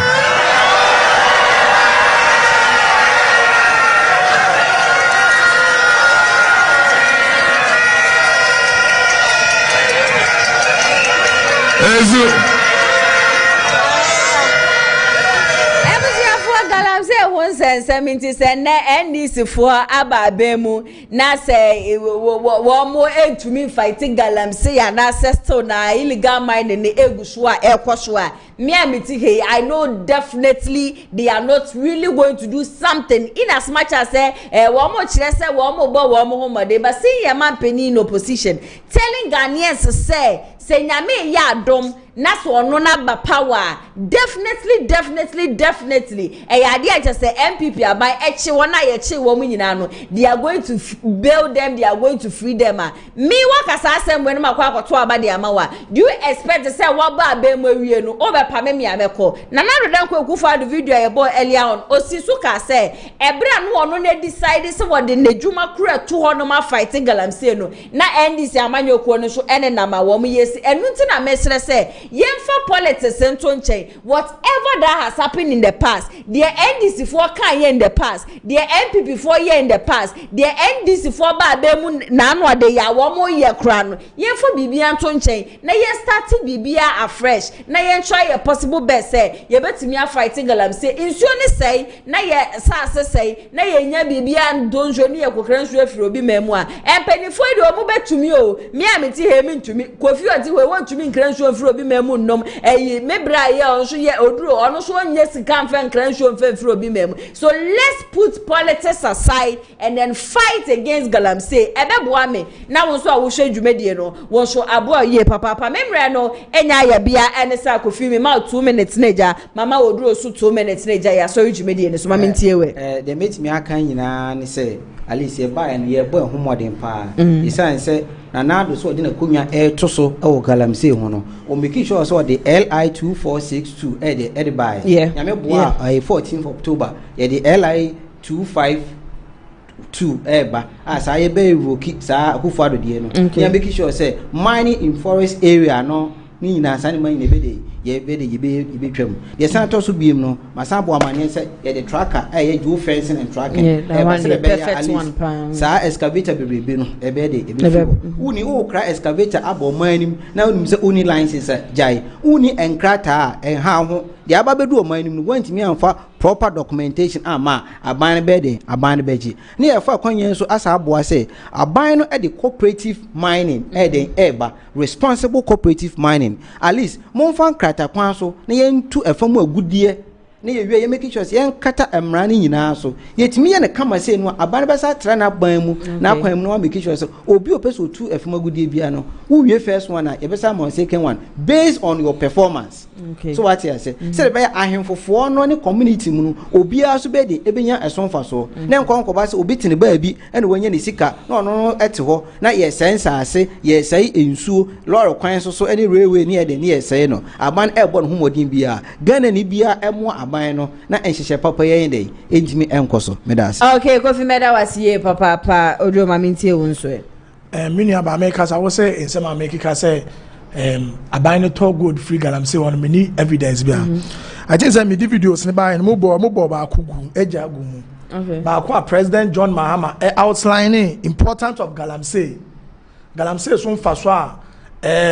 aban amani na enya enka mesele sen ka me time aka ni na ka mo betimi de abɔ sa video ne nkwama me a enka mani ba giye pa sa wo pese me de kyerɛ won so a video no wa hanum sɛ o mampanyi gina wa o kyerɛkyerɛ mu kwan a galamsey no ɔman no so ɛfa so enya so mfaso Eji say o catch am say make kasa without fat e me ya ye pa say o make his statement. No, I didn't say o kasa without fat. I asked you say there what can do you have an evidence backing it? I cannot disrespect you that way say there what can I never said. I only said say there what can do you have evidence backing it? And then you said say yes you have evidence. It was o can say what evidence no. I didn't go further about it. Me da se pa and me evidence so dem me dey akire mo pa say after say pon program no kura na ibebo afa mukura na enke no kura nkebe ma ni giye pa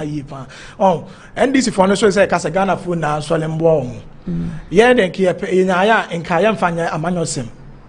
na nka Ghana ye na ya kan ye ho abom na ye na ya sole etia galamsey no na nso so no semi amisi yi me soa me ho ekogina Central Region say hey munja galamsey ni tu a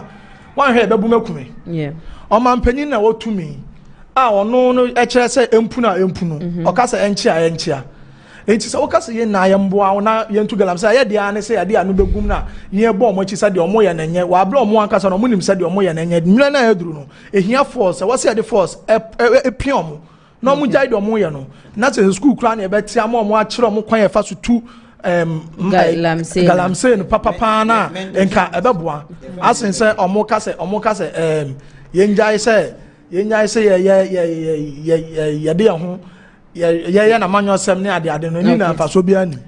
okay ebusia hana mbra my kwan na ensama ndede ye de beso mu se showdown jumedi ye de nyina beba na wie ye Kofi Bediako eye NDC amanyoko no communication team members aso na Odro Kelvin akwesi wono so eye Tescon KNUST communication team member madam nyina sese ne meso nsa Efrem no mo beka me ho eja ya twetwe nkomo e de afa galamsey minim se mo wansem bebre na kesa se Kofi se ebusia bebi abeti we timi sam de ehye de boa kasa na so yesi dudu ekunwa ye ntena so enche ene so ne ye post no eto so Brian Champion 8%, Dr. Yeweduchum 3%, Dr. BAWUMIA 8%, Kennedy Akumpreko ohini AGYAPONG 82%, enipa eto abana ndede no eye 42 na akọ comment section na senso dia Emilia I see you there said the dane dey nyina be support me Nyankopon ensure ye papa mo so adane dey nyina mojebre ehwe nsempa na yas wo me de be so mo Nyankopon ensure mo nyina ye papa ba se mo daje mo bando wani ade nyina no eya na mo sei ni nyina no ewo me so Nyankopon enkoso a ensure mo na Mamida production team ni nyina se hana ATP ne nsano adwuma ena busu etwegu ye na no communicators abetena ha nyina no hana ATP nsano adwuma no saso ena camera ene MCR nso eye kwadwo yebua ne bema ba kopa wada yemu na se shonko so enko informal executive producer Mr. Daniel yebua me aso amitire dwamdi dwumedi yebeso mu midi ene nana yesa onyame adoma achina exactly 2 p.m. mesa so aba beji medwana de ekoso o my Ghana no me de ho nsensem nyina no aba beso mo till then stay safe yebesan so edi hia